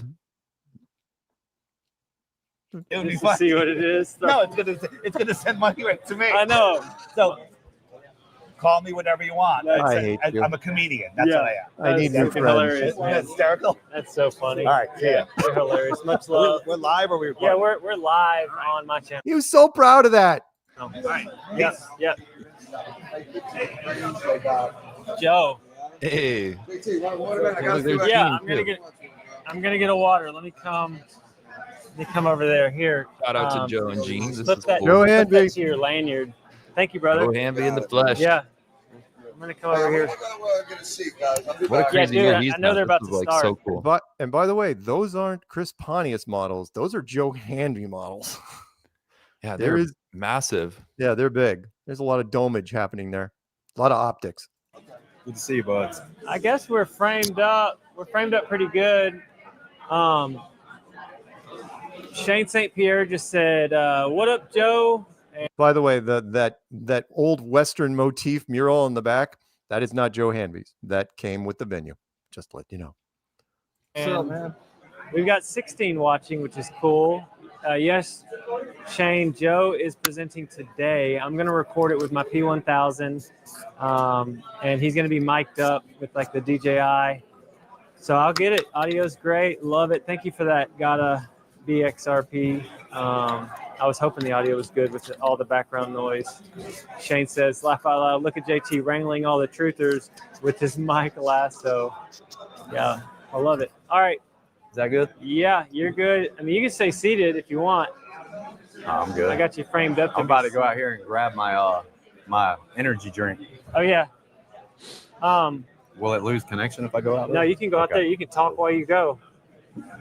I could hit somebody else. Just know anything you say while you go to the car is always going to be recorded and live streamed. It's all good. Yeah. I'm not afraid. No, man. So I wouldn't even been here if he wasn't driving from his home to here with all this stuff, like the domes and then his whole telescope, which last night we were looking at it. It was amazing. But just thank you for giving me the opportunity to make it out here. I enjoyed it. You excited I about appreciate the help driving. I know it was a long way. Like last night, my calf muscles like cramping up, trying to sleep. How big is Texas, man? It's beautiful though. Like it's nice to actually get to a new part of the country. Guy walks in that frame. I've never seen. Live streaming. Dude. No, hey, Randy. Dude. He's live streaming. Yeah, it's okay. I mean, you can definitely chit chat. No. Mic'd up and telling the folks. You can join in, and actually, I'll turn it to you if you want and see. Yeah. Yeah, Sure, 2 minutes. Where are you from? Florida. Did you drive or fly? Florida man. Oh, nice. Blocks cameras. So about the same drive. It's a long way. That's what we were talking about. Long drive. You remember what you were saying? Yeah, I was saying that it's nice to just see new parts of the country and just see how different things are and how different the culture is. Oh, yeah. How different Your reaction everything to is. the landscape changing was my favorite part because you hadn't seen like Arizona. I've never seen mountains without trees ever. What? So I was like, I just kept saying, this is wild. This is wild. Yeah. And it's like so flat. And then you have these mountains with no trees and it's just barren, but it's beautiful. And honestly, like some of it looks like old trees, like old large trees that have been either cut down or knocked down. And it's just cool to see that stuff in person. How could that line up biblically? The giants and the giants long and the giant time ago. trees. Yeah. Could be. I mean, it's possible. The And pre-flood era. people shouldn't be triggered by what may have been. Yeah. Like it's either true or it's not. Yeah. But just saying, "Oh no, that's hogwash" or whatever, I think that's a poor move. Yeah. I think regardless whether there were large trees or not, that the pre-flood era was much different than what we see today. Yeah, absolutely. And we're seeing the evidence and the scars of the flood when we're looking at these things. Yeah. And it seems pretty obvious. Like we drove by that one mountain range and it actually looked like water had formed it because it looked like waves of the ocean. It's beautiful. Yeah. It's amazing. That's awesome. Hey, what's up, brother? They're getting started, so I'm going to try to I don't know if I'm going to keep it going, maybe. But thanks for chatting with me. Go get your energy drink. It was so cool to meet and hang out with them. We spent one night looking at the stars. He had brought his telescope on top of it. What up, Eric? You see Carl? I see Carl. Effie, Eric right there. Another Joe. Yeah, man, live streaming on my channel. Hey, look Are who you it glad is. to be here? I couldn't be anywhere that's better. I could not be anywhere that's better. Yeah. And I'm just delighted. The crowd here is exceptional and tremendous. That's awesome, dude. We're having an awesome time, and it's a privilege to know JT. It's a privilege to know you too, Eric. It's Why, been thank years. Been years. I've followed you, messaged you, talked with you, asked questions. Been We go brothers back with a you. little ways. Yeah, it's awesome, man. I think they're getting started. I'm going to speak to Carl. Okay, do it. Thank you Yeah. for interviewing. Yeah. Oh, absolutely. So what's funny is Look who else is there we got. I met Josh last week. Michael And I got to Key. meet his twin brother, Michael, this week. Live streaming. And look who it is. You're good, huh? To my Aw, channel. He was so sweet too. Elon, we Yeah. met at Oh, I can't do this anymore. They're I'm at Vegas. She's saying a Star Trek You'll song. have to catch me We later. got a speaker, but I met her at Hi. Flattoberfest in Hi, Vegas. everybody. Okay, gotta go. Aw. I think Oh, I need cute. to go, but This is this has been fun. fun. So let's see what we got here. Yo, let's see. All right. That was All basically right. it. Wow. It's like back in action. Oh, fun. It was kind of like that was the very first presentation, so as things were about kicking off early in the morning. Yeah. Cool. Yeah. It was Friday. That was Friday morning, pretty early. But yeah, it was great. Yeah. He did great. Yeah, great job, JT, for getting all that footage and just being, taking the time to make it look right. What good lighting. Thank you. You looked fabulous, DJ. I showed side profile, which doesn't happen much on this show. No, it doesn't. No, you're great. And he's as tall as he looks. It's not just that Carol with a K is short. No. Carol with a K is like a koala bear, so cute. I should have sent the little miniature backpack to her. Yeah. It would have fit She's perfectly. just that little thing put on a good event, that's for sure. Way to go, Carol. Nice job. So we should probably get to Flat Earth Clues Part 12. You guys are watching quite a few video clips today. And 12 Well, was... the Sorry, last what? thing I wanted to touch on, did you hear about the Southern Lights reaching as far as Florida? Yeah, recently? I did. Caroline actually messaged me during the show last week, and she said, "Go out right after the show and see if the lights." My sister down the road took pictures of the lights, but it was here for just a freaking high. I mean, like the window closed in under 15 minutes here. So, but yeah, Florida, go figure. Yeah, people were like, that was something that people wanted us to bring up. And then the Blue Origin had a self-landing rocket, so it looks like Bezos is. Yeah, sure. Mhm. Self-landing rocket. Yeah. Hey, the more that they say they're doing it, the easier it should be for us to go watch for ourselves, right? Well, that, and the more we can point at them and say, "All right, where are you going with it?" Well, exactly. Let's say they can do it. I mean, exactly where are they going? What are they? Yeah, But I wanted to see it for myself because it always just looks so fake, right? I mean, I can't. Well, I mean, it's crazy now. After that capsule landing with the dolphins, after that, which was so AI, it was hard to. I mean, I was just screaming at the screen. After that, I don't trust anything. But yeah, self-landing rockets, right? And the AI is so realistic now, as we've obviously talked about many times, that it's already becoming hard to trust certain cool videos online or like crazy accidents. In fact, I was going to play one where we saw a meteor fly and it hits the ground and it blows up a car and it just looks real. So, they could be passing off a lot more in the near future. Yeah. So everyone keep an eye out for it. AI is going to trick some people. Again, my favorite one, I don't think I touched on it last week. Hopefully I didn't, was the Branson, Missouri. Was it Branson, Missouri? Official news channel, which is a parody channel. And all they do is run fake news stories that are AI generated. And what their cook, and his genius, is they appeal to your emotional side first, so you don't look at the AI. And one of their most famous ones they did recently was the shoplifting holding pens at Walmart. So they created people who were shoplifters. They put them in these aluminum cages next to the registers on the other side of the registers and would hold them for the police to show up. And the emotional response, I mean, more than half the comments like, "Yeah, about time. Yeah, they, get what they deserve," and blah, blah, blah. It's like, no, it absolutely was AI generated. I mean, the legal ramifications of something like that. But the emotions took over and people were like, "Yeah, that's what I would do." It's like, yeah, but you can't. So they didn't. So it's fake. Not to mention the cages had some spelling errors on the cage lettering. And again, little things like that. More than half the comments thought they were real, and we're early on. No, You wait. It's already happening, like the crazy deception. So yeah, stay tuned. I don't know what we're going to be saying. It's it's here. It's already here. People are making videos that we don't know what's real or not anymore, unless you just got certain tech to detect it or what. Well, yes, yeah, pretty much. You can. It's kind of like, it reminds me of Photoshop back in the day, which was you can, if you generated something in Photoshop, you can reverse engineer it in Photoshop. You just use Photoshop to open it up, and it's like, oh right, it was freaking Photoshopped.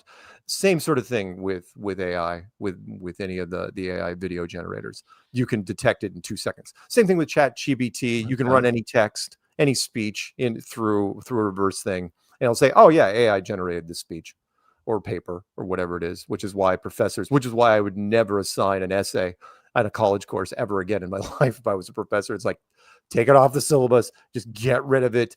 No essays anymore, because kids are going to use ChatGPT to run it. So anyway, crazy. Yeah. Yep. Especially All right. an essay is supposed to teach you how to, come up with an argument. It's supposed to help you find a point of view. And if you learn that skill, like what? I don't know. One of our people, who shall remain nameless at this point, said, it was one of the only profound things he ever said. He goes, if you want to make a lot of money, come up with a way for people to become lazier. And we have now done that in spades, which is especially with the writing side of it. There are so many people, because you know how it goes, right? You get down to it's like, all right, I don't have a lot of time left. I'm just going to write the last 2 pages using ChatGPT, and you turn it in and you get a decent grade. And you're like, hey, how much can I actually write with this thing? And then next thing it's 3 pages, next thing it's 5. And next thing you know, as soon as the assignments is, what kills me is they probably wait to the last minute anyway, right? No, it's like, oh, dude, I got an hour to class. I'll just have ChatGPT instantly generate it. It'll take me longer to print it than it will be to generate, if they even want a printed file anymore. People probably just turn in the PDF. So, yeah. I don't know what to say. It's just, we got people writing your essays and robots doing your dishes. It's no hoverboards yet, so the future's not that cool. I mean, come on.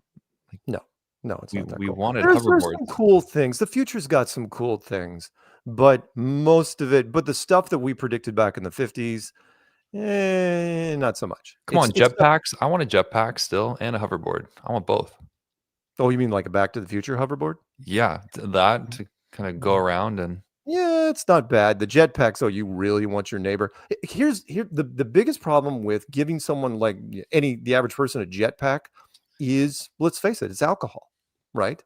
Jetpacks on their own. Oh yeah, if you're sober, fine, but you know how that's gonna go, DJ, right? It's like, somebody's you watch them out their window. They're stumbling outside. They're putting on the pack, and it's like, oh, the cameras, right, the neighbor's house. That instant fail army, spectacular, right? They'll just like lean forward. They'll go, they'll plow right. Why is the carpet all burnt, Todd?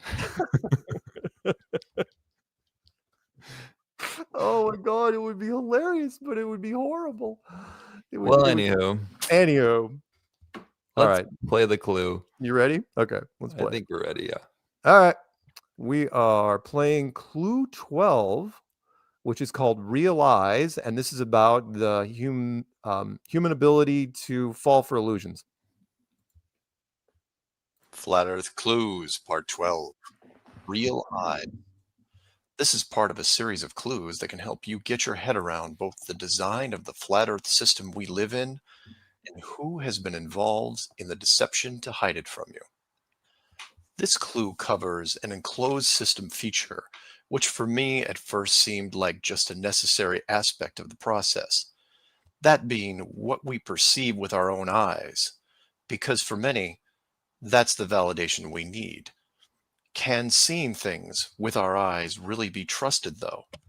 The more I looked into it, the more it became apparent that they cannot.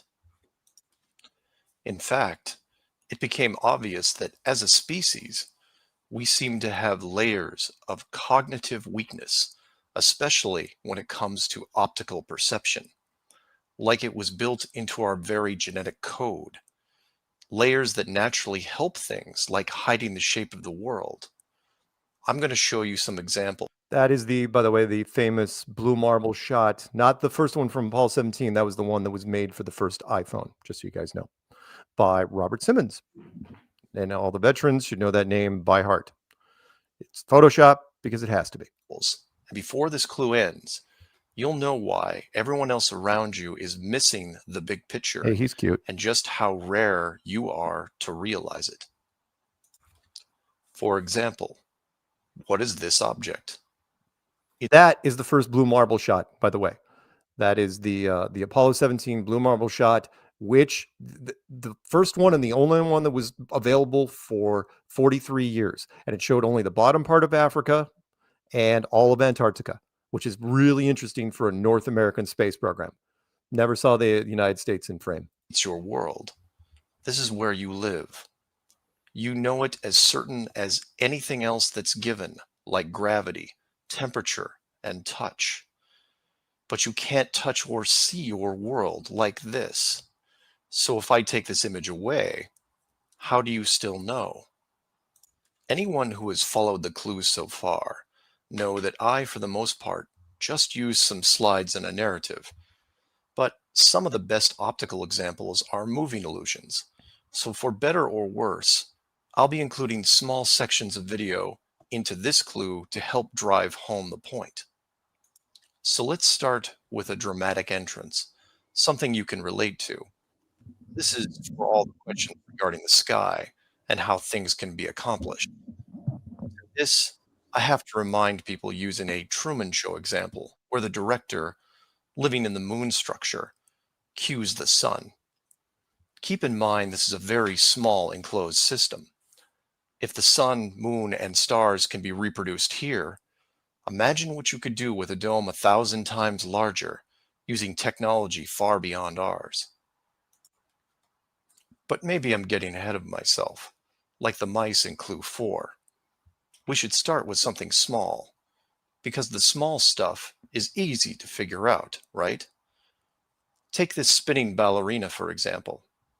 If I say that she's spinning on her left foot before you look, then she might spin on her left foot. If you look away and I now say she's spinning on her right, then when you look again, she might be spinning on her right. But try to change her direction while staring directly at her, and it becomes much more difficult. I've been excited to receive this for a very long time. The book. What the hell? There's an advertisement. Okay. Did I change her graphic? Is it magic or witchcraft?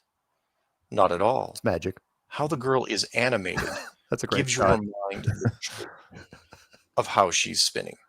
We were all staring at her spin, and then the commercial hit. So you say, well, that's an animation, just a clever trick. So I show you this still picture of a match and its shadow against the wall. That one trips me out. Notice anything missing? Like the shadow of the flame itself? Your mind wants it to be there, but it isn't. Everything casts a shadow, right? Your eyes want the image to include the flame shadow, even though logic tells you the pure light source can't have one. And then there's the famous dress, which in real life is blue and black. But how it's photographed gives the human mind an option of seeing it in gold and white. What do you see it as? Right now I'm seeing white and gold. Okay. All right. I can't remember the percentage, but this one just blew me away because, the photograph, you could put, I think it's 70-30, see it, 70% see the actual dress and 30% don't. They see the gold and white. And something along those lines. And what's amazing to me is you could give all these people polygraphs and they would all pass them. That's what they see. And it's just wild seeing them stand right next to each other and say, oh no, I see blue and black. And the people's like, what the hell's wrong with you? It's obviously not blue and black. Yeah, let's ask chat. What are they seeing? Yeah. What do you guys see when you see this? And of course, I don't know if I'm using the authentic one. You know what color it is because you can see it. But if someone else sees a completely different color, then who's correct? If everyone in the room sees black and you see gold, are you wrong because you're in the minority? And what does that say about possible illusions that can be tailored to a small group of people? Or just you? Human eyes are easy to manipulate. Take this classic example. If you pause the video and stare at the 4 dots in the center for 30 seconds, then turn away and look at something white, then you will see a residual image of a bearded man. But that's not the trick. It's that the residual image is in color, even though you are staring at something black and white. showing you that your eyes can be conditioned in a relatively short amount of time. And speaking of black and white, let's see if you can avoid a simple distraction. Focus on white and try to see how many passes are made by the white-colored team. Can you tune out everything else and count the number of white passes? You're confident that the total number of passes is 13. And congratulations, you would be correct. But this wasn't about the number of passes. It was about the bigger distraction. By following the white team, you are ignoring the black team. And moreover, everything black. So you failed to see the dancing black bear that was right in front of you. Don't worry. I didn't see it either the first time. And so funny. Being that you now know how it's done, you can't be fooled again, right? Rewind and try it, still focusing on the number of passes, and see if you can catch the bear. It's hard. The point is, you can go back, and I did it a couple times. If you're focusing on the white team, there's almost nothing you can do. You cannot see the black bear if you're focusing on the white team. Mm-hmm. Sooner than you might think. I like this one. Many people will see this dragon Hey, and think it's a computer-generated effect. stop looking at me. It's actually very real, but the illusion only works from certain angles. If you walk too far one way or the other, you can see behind the illusion. If you cannot see behind the scenes, your mind can't break out of the illusion, no matter how hard you try. And this then leads us back to something that shouldn't be a trick, but is. It's called the Mercator map. And you say that it's not a deception, it's a real map. How do you know this? Because it was on a wall in your school classroom? All geographers in the world know that this map is very wrong. The correct perspective is this, the Gall-Peters. It shows countries how they actually are in comparison to each other. This is the map that should be in schools right now, but the authority thinks you'll be more comfortable with the old map. You say that they aren't that much different, that at least the location is correct, right? Take a look at the size of Europe and where Germany is. Wait. Relative size is one thing, but you're telling me that Germany isn't where we think it is? Nothing's where you think it is. Where is it? I'm glad you asked. The Peters projection. It has fidelity of axis. Fidelity of position. East-west lines are parallel and intersect north-south axes at right angles. What the hell is that? It's where you've been living this whole time. Should we continue? Uh-huh. We assume, like many things, that what is presented to us is the truth because we want to believe. And I mean that literally. Human beings as a species are designed to believe what they see. I want to stop there just for 1 second. The guy in the middle, that's Gus Grissom. That is who was supposed to be, that's his team. That is who was supposed to land on the moon. That was going to be our front guy for the American space program. And he was the guy that stood up and said, this is not going to work. No way, no how. That capsule, ironically, which is sitting right in front of him, they're praying to it. This capsule pyramid. Yeah, the capsule's not going to work. Not going to happen. And then he mysteriously dies in a fire on, if you believe that story, on the pad. So anyway. Yeah. It's called suspension of disbelief. Think you're immune to this disbelief process? Why do you get emotional when watching a movie? You know it's a movie. You know that you're watching just a two-dimensional image on a screen. You've seen the actors before, many times in other films. And you know that the process to make the film took hundreds of people and millions of dollars to create. But if the story is convincing enough, you will forget all that, at least for a while, and be swept up in the moment. But enough tricks.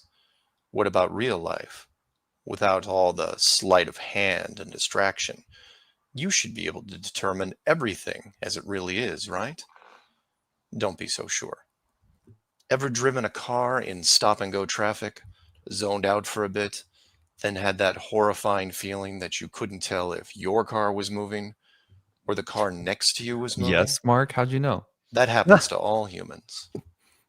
Because I was watching. University studies on Where my car motion was moving. perception have been done for years, and they determined if the movement was smooth enough, human beings couldn't tell the difference between our motion and the motion of other objects. This applies to cars, trains, basically any vehicle you may be in, maybe even one as large as the world itself. To be clear, you can't really tell if your car or train is moving. No one can. It's an assumption. So now tell me that you can feel your world spinning at 1,000 miles an hour and rushing around the sun at 60 times that speed. Your world isn't spinning or moving forward. Only the sky is. And even that isn't real. The stars spin, the moon circles, as does the sun. All of it built with great craft and precision to create the illusion that you are isolated in a vast universe to fend for yourself, which is not the case. Or, in short, we were designed to believe, to accept the illusions as reality, so that an enclosed system could be built around us, and we could live in it without the burden of confinement. And for those of you who still haven't used their real eyes yet, here's one more trick. See if you can solve it.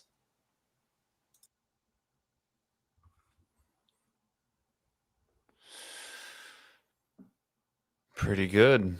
Yeah. I like that one. Dude, so trippy. I know. And that was it. That's why the optical illusion stuff, I mean, so Yeah. important to take into consideration because It's almost, when I was doing this clue, I by the time I got to the end of it, I realized that we were almost genetically designed to be tricked, to be fooled. That illusions, we are extremely susceptible to illusions, which is why I brought up the most common one, which is the theater reference, the suspension of disbelief.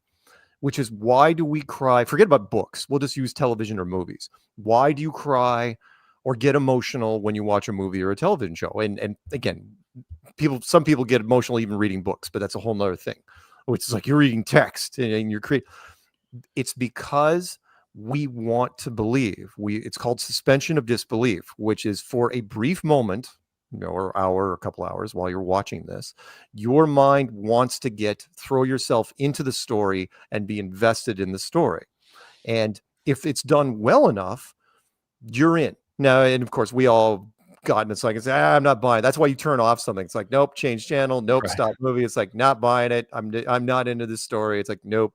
Yeah, like The Rock as a Scorpion King back in The Mummy 2. It was like, can't go there. There you go. Looks fake. Yep. Oh, yeah, exactly. Great one. Yeah, the CGI just wasn't there, or whatever plot devices. I'm picky, so if the writing isn't good, it's like, nope, that character would absolutely not do this. That's out of character. Why all of a sudden is his attitude or her attitude changed? Blah blah blah blah blah. But the point is that logically, there is no reason for you to be emotional at whatever movie. Again, you recognize the actors from other programs. You're sitting in a theater next to other people. The Notebook, which is why I use that reference. I mean, I couldn't find me a woman that didn't cry watching the freaking Notebook. Even I now, made my grandparents watch that movie. I was like, you guys have to see this before you die. Yeah. Right. Or I sat in a theater. Okay, here's a great example. And you've heard me use this one before. When I sat in the theater, my mom flew out to Colorado and we watched Titanic. We went and finally saw it after, I don't know, it was already 12, 13 weeks in or something like that. And it was in the theater for a long time. And we saw it with groups and groups of girls. It was just, groups like 4 and 5 girls all over the place, right? That's all it was.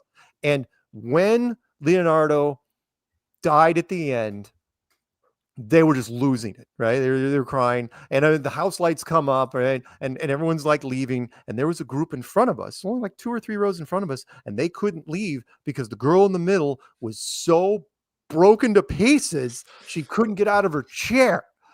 And they were like trying to console her, and she was just a wreck, just a freaking wreck. And I was going, oh, this movie's got legs. This movie is going to the freaking Oscars. I guarantee it, because it elicited that sort of emotional response. Mm-hmm. We run into that with all sorts of things, not just optically, but emotionally. So flip it back to flat Earth for a second. What's moving? Is the sky or the stars moving across the sky, or is the Earth moving underneath the stars? Tough call, isn't it? Because what you see is what everybody else drawn. Again, you could go into Google and type in ancient cosmologies and click on images, and you will see rows and rows and rows of every different culture you can think of traversing history. You will see they all drew the same thing, because they all looked, again, they had nothing better to do. I'll watch the stars just go in this big arc across the sky, and they drew this in different forms. So are they right? Or are they wrong? They were right apparently for a long time, and then science comes in, builds their foundation, and says, oh, no. It's the Earth and the solar system, everything's moving. Stars are absolutely fixed. They're not going anywhere. Which is also, sorry, one more thing. The gold and black dress. I didn't even look at chat when the gold and black dress came up. That thing's old. I mean, that's old school. You remember when that thing came out, didn't you? Back in the day? Yep. Which was, people see the same. If you guys don't know, because this is, look it up, the gold black dress conflict, which is, you can watch up videos on YouTube. It's hilarious watching people side by side. They pull up the picture. And it's like, oh yeah, it's a black dress, and the person next to him, it's like, what the hell's wrong with you? It's not a black dress, it's a gold dress. It's gold. Yeah, I remember that went like viral. I remember all that. Yeah. Well, the chat, I think I saw mostly people were saying white and gold. So just to kind of recap that. But you make an interesting point. I mean, obviously, when you get to flat Earth and you start to see, and you start to picture the Earth, what if it's not moving? You're like, well, that's actually so much easier. And then the stars are actually moving above our heads. But I think it's pretty obvious that we can see the sun and the moon moving with our own eyes, where it no longer becomes, an optical illusion that it's because of the spin that those appear to be moving. It's more like, no, we're stationary, they're moving. And that's what keeps me on this side of things going, well, we don't know what's going on in the sky. So maybe the optics are something we still have to figure out. And one thing I want to touch on is, I have bringing it back to Jaron a few times, has said, is God a deceiver? It's like, I want to be really clear. I don't think God is the deceiver at all. I think he designed this place with us in mind to live in it. Who is the deceiver?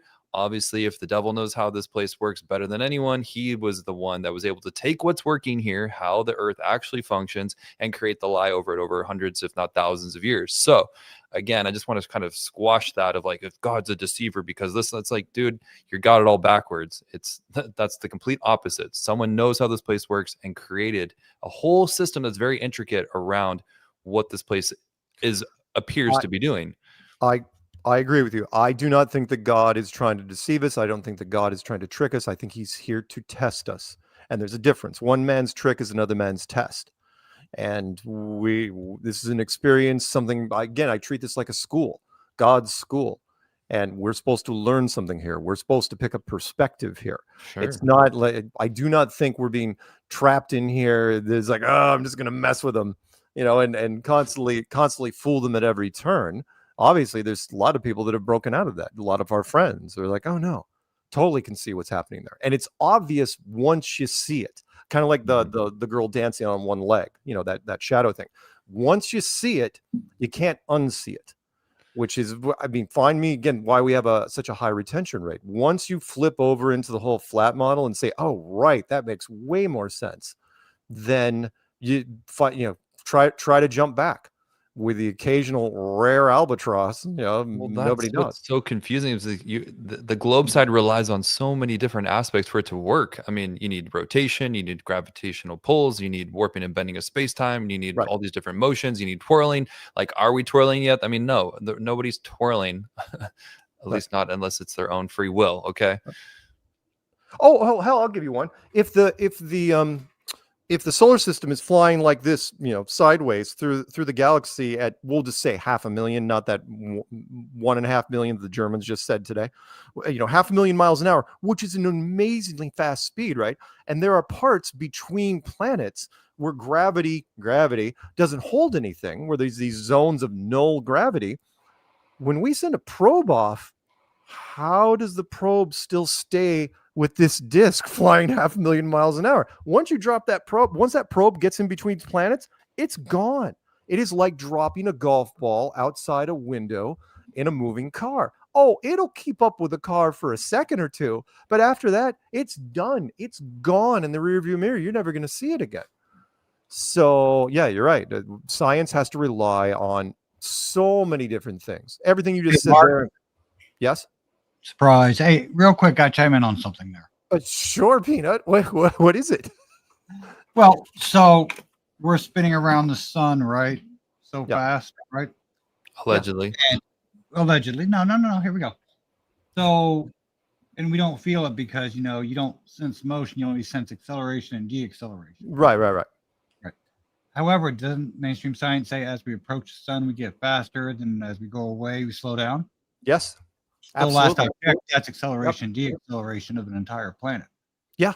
And the same thing with the moon. The moon doesn't, we're not talking, every school book shows a perfect circular orbit of things. And we know, again, even science will tell you that that's not the case. And you're right. It accelerates and decelerates. And we feel nothing. Nothing ever moves. And we're moving in so many different motions. Or again, I know that the planetary stuff really messes with people's heads. I'll give you the easy one, which is we've all been on a merry-go-round. Merry-go-round, right? Well, hopefully you guys have been on a merry-go-round, right? So merry-go-round, if you're hanging on the edge, you're spinning really fast, you're holding on for dear life, but the smart kid, he's sitting in the center, he's just turning around in a circle really, really slowly, right? Well, that affects everything, including water. Water is really susceptible to that sort of force, which means if our Earth is spinning at 1,000 miles an hour, the oceans would be twirling like a freaking latte.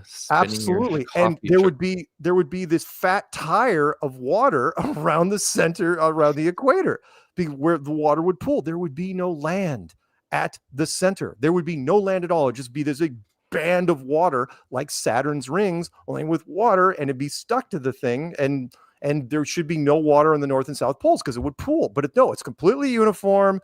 No discrepancies. Tyson says, "Oh no, there's a bulge of water." Where is this freaking bulge of water? Show me this bulge of water from anything. Anywhere. Yeah. No. But thank you. No, it brings up a good point. I mean, I like that clue because our minds can play tricks on us. Now, why does that happen? I don't really know exactly what the design aspect is of it. And maybe it wasn't always meant to be this way, where who knows? But we only can see so far for a reason. We've only taken so much information we've only taken so much light. And that's so we can actually enjoy the Earth. When you see a beautiful setting or a sunset, you're at the beach or somewhere, you're just like, oh, it's appealing to the eyes. I mean, it's kind of designed for it to be that way because of the way we're designed. I mean, our eyes, if we were taking in too much information, we wouldn't be able to really enjoy the moment as easily. So I don't know. I think is the mind playing tricks? It's probably for our own benefit in some ways, but understanding that about us and how we're created, it can help us see through illusions. And that's the whole point is we've been brainwashed, these phones, computers, TVs, networks, programs lying about what this place is really doing and brainwashing for generations. Oh yeah, and it's only gotten worse and worse. I mean, I feel bad. I mean, granted, I'm Gen X, you're millennial, and so on and so on. But the kids are growing up. Yeah, they're hooked to the phones, and they're the doom scroll. I hate that term, but I understand it, which is like, oh no, short format. Yeah, the TikToks, it just keeps your mind like. Yeah, it keeps your mind very, very occupied, and I do believe we were not meant to see this illusion for a while, for quite some time. I do believe that it was done deliberately, not just the things I mentioned in the video, but all the stuff that we are. Again, the car thing was a big one to me, which was the study that they did. And I'm not kidding you, when they said, okay, we're going to put this car on a rail and we're going to move either the car or the wall in front of it. You're going to tell us what we moved. Did we move the car or did we move the wall? No one could figure it out. No one could figure that out. And which is why you've done the same thing. Again, stop and go traffic. I love that example because it freaks me out when it happens. Like all of a sudden it's like, holy crap, did I take my foot off the brake? What the hell? I think I'm going to get in a crash. It's like, okay, I'm fine. But then the same thing happens, a couple of years later. It's like, you can't condition yourself. You can't break out of it. Kind of like the dragon, which is why I use that graphic. The dragon looking at you. You cannot break out of that until you get behind it. You cannot do it. Is that how those heads at Disneyland work in the Haunted Mansion? Yeah. Same. What do those look like up close? It's kind of like, are they concave. What's it called? Where they're Oh, I don't know. I never got behind them. That's so just it. There it was some creeped me out as a kid, but that was like the first example I ever remember. You know, where something's falling with his eyes. You're like, stop looking at me. But in again, we'll wax biblical because you did a thing recently, and I will put this up, Mikey. If you're listening, please send it to me. Send me the WeTransfer link. Hasn't gotten here yet. I do want to put it up on my channel because I thought DJ did a great job. Which is, I do believe the illusion part was put in us so that we would appreciate this place more and learn more from it and get a unique perspective on it instead of just waking up one day it's like, oh, I see what's going on here. Yeah, not buying it. I think that's one of the genius things of being here is that we can't break out of it unless you are you have to. It's an act of faith, really, to break out of it right now and logic. And we each other and show each other proofs and all this other fun stuff. So that's a good point. It does take a healthy amount of faith to just trust that something is playing out here. That's, like you said, God's program. That's why if it's kind of like a quote unquote simulation, it's God's program of like training humans 101 of who God wants to hang out with, who's going to be cool, who's going to figure it out, who's going to be, kind of like him in the long run. So that's the whole point of going through all these different emotions and trials and tribulations and, admitting when you fall short and knowing like, hey, you've got things to work on. And God's like, yeah, that's cool. If you can talk about it, keep working on it, and that's why it's just with the chat guys, again, we had a little bit of Anana was back. I just want to make sure like we should be really considerate of other people's feelings and just trying to, be a little bit more neutral on stuff. Obviously, people are at different points in their journeys and who knows what's going to happen in the long run. But I trust God is going to help those who seek truth find it. So, if you're being honest about the truth, then you will find it. I fully believe that. And sometimes it does take people a roundabout way. You can go all the way off in the left field or you're like worried about them. But eventually, I think God has a way of bringing people back in too, who are truthfully trying to find their way. Yes. I agree. Everybody's journey, I was having some fond memories as I was watching the clips on the conference as different people are getting interviewed.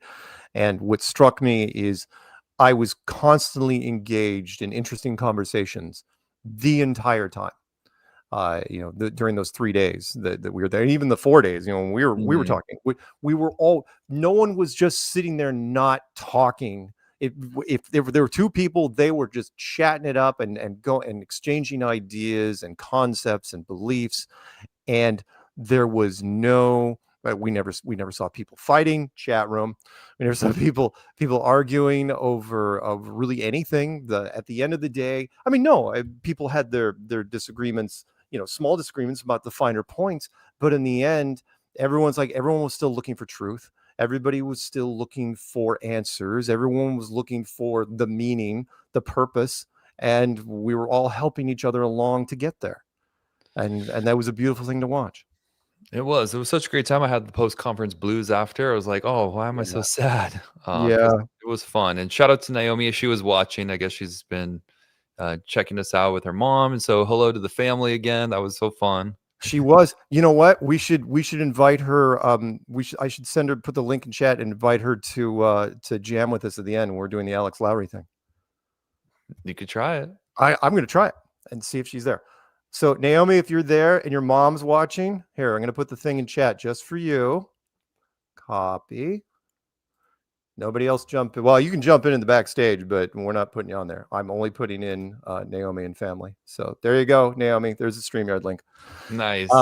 I know. Oh, now we both have glasses. That's right. I know. Now you guys both have glasses. Very, very cool. But yeah, perspective is a funny thing in that not everybody's journey is slightly different.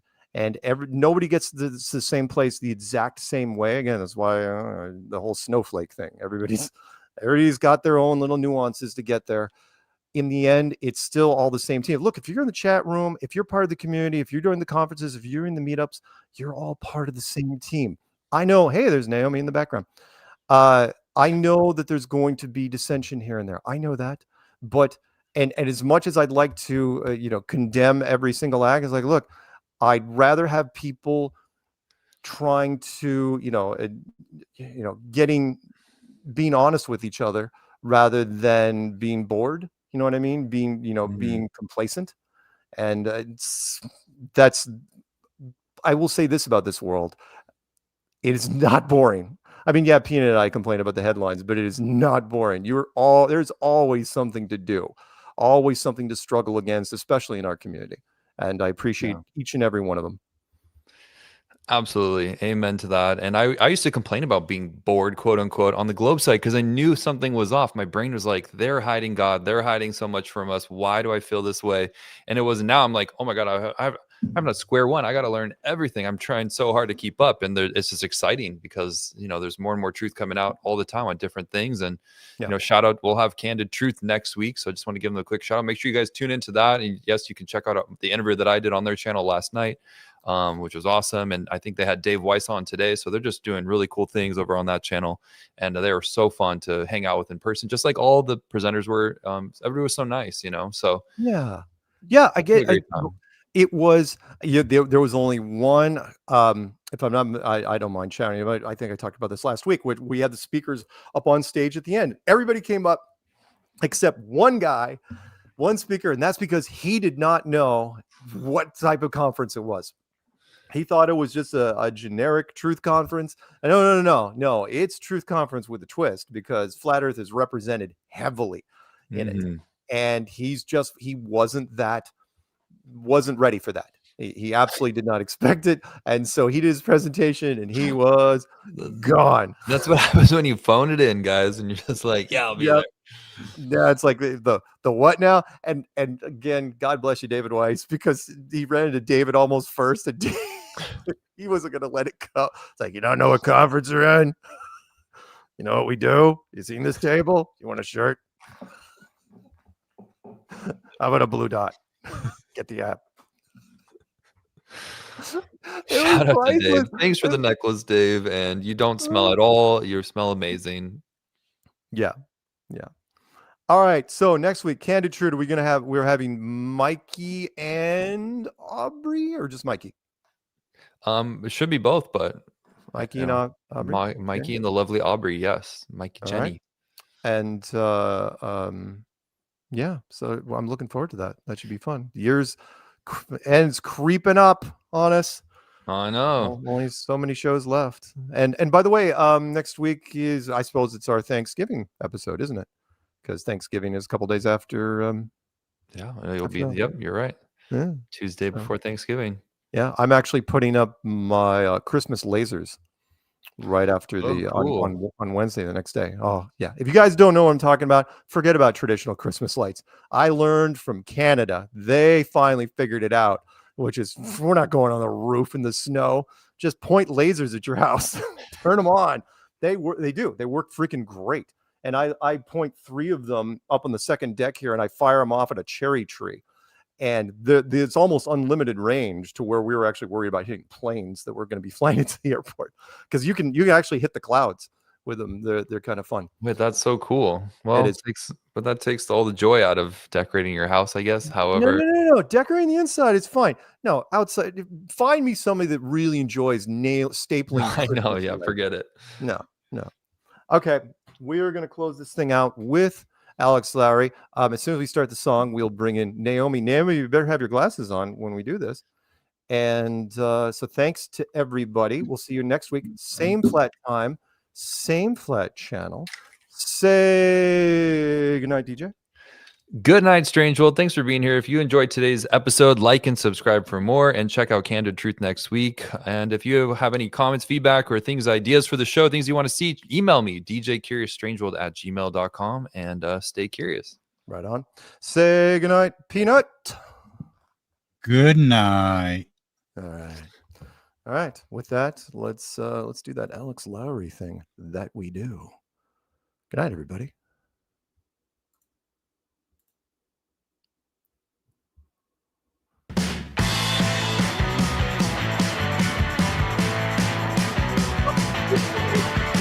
Oh, look who it is. So we say we know what we thought we knew.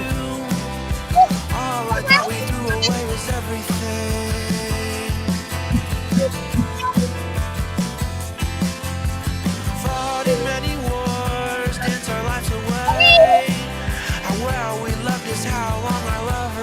guys look so cute.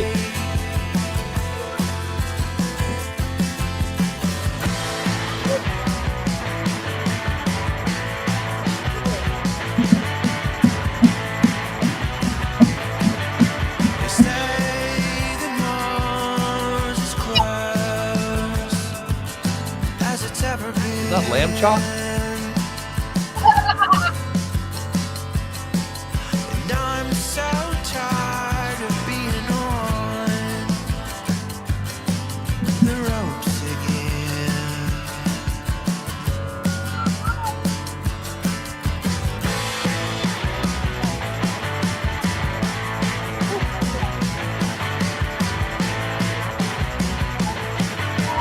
That's the lovely girl standing on the moon, wishing she had a breath of air.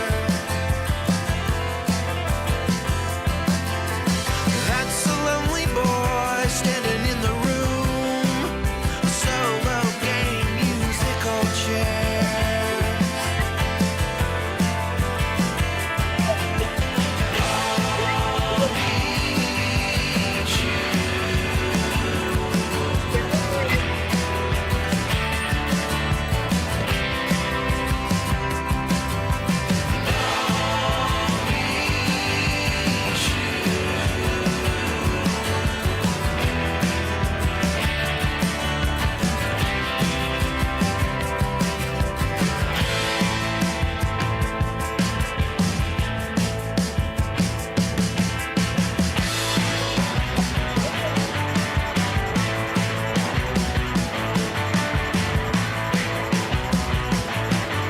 They say that Mars is close as it's ever been. Wound up chasing stars all over again. I love that yours says Strange World. That's so What cute. you got, what you have, and what you'll ever need.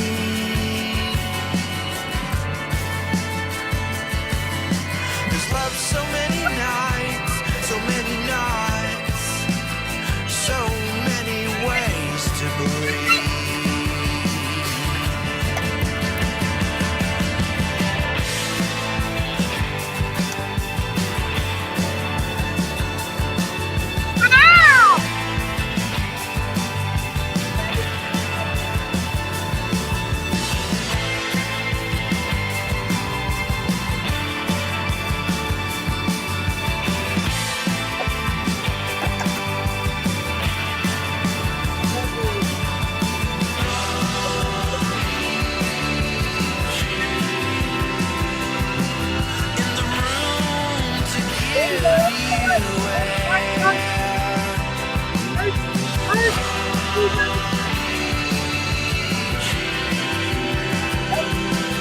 On the moon with musical chairs. Yeah.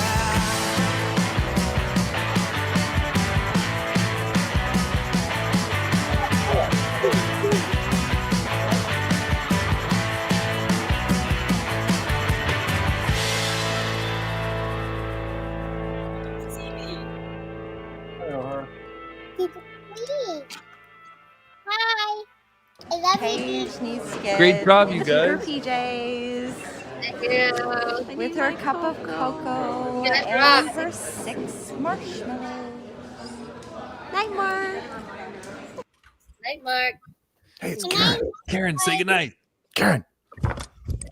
Mike Check. Check, check. Check, check. You realize it's the same link every week. It never changes. Shut up, Yeah, I Peanut. know I should paste it somewhere, I think.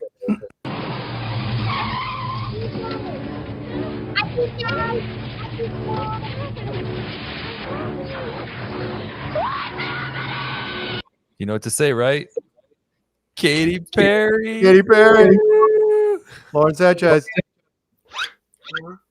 Yes. Oh, I forgot about this. Thing. Aw. Flat. Katy Perry.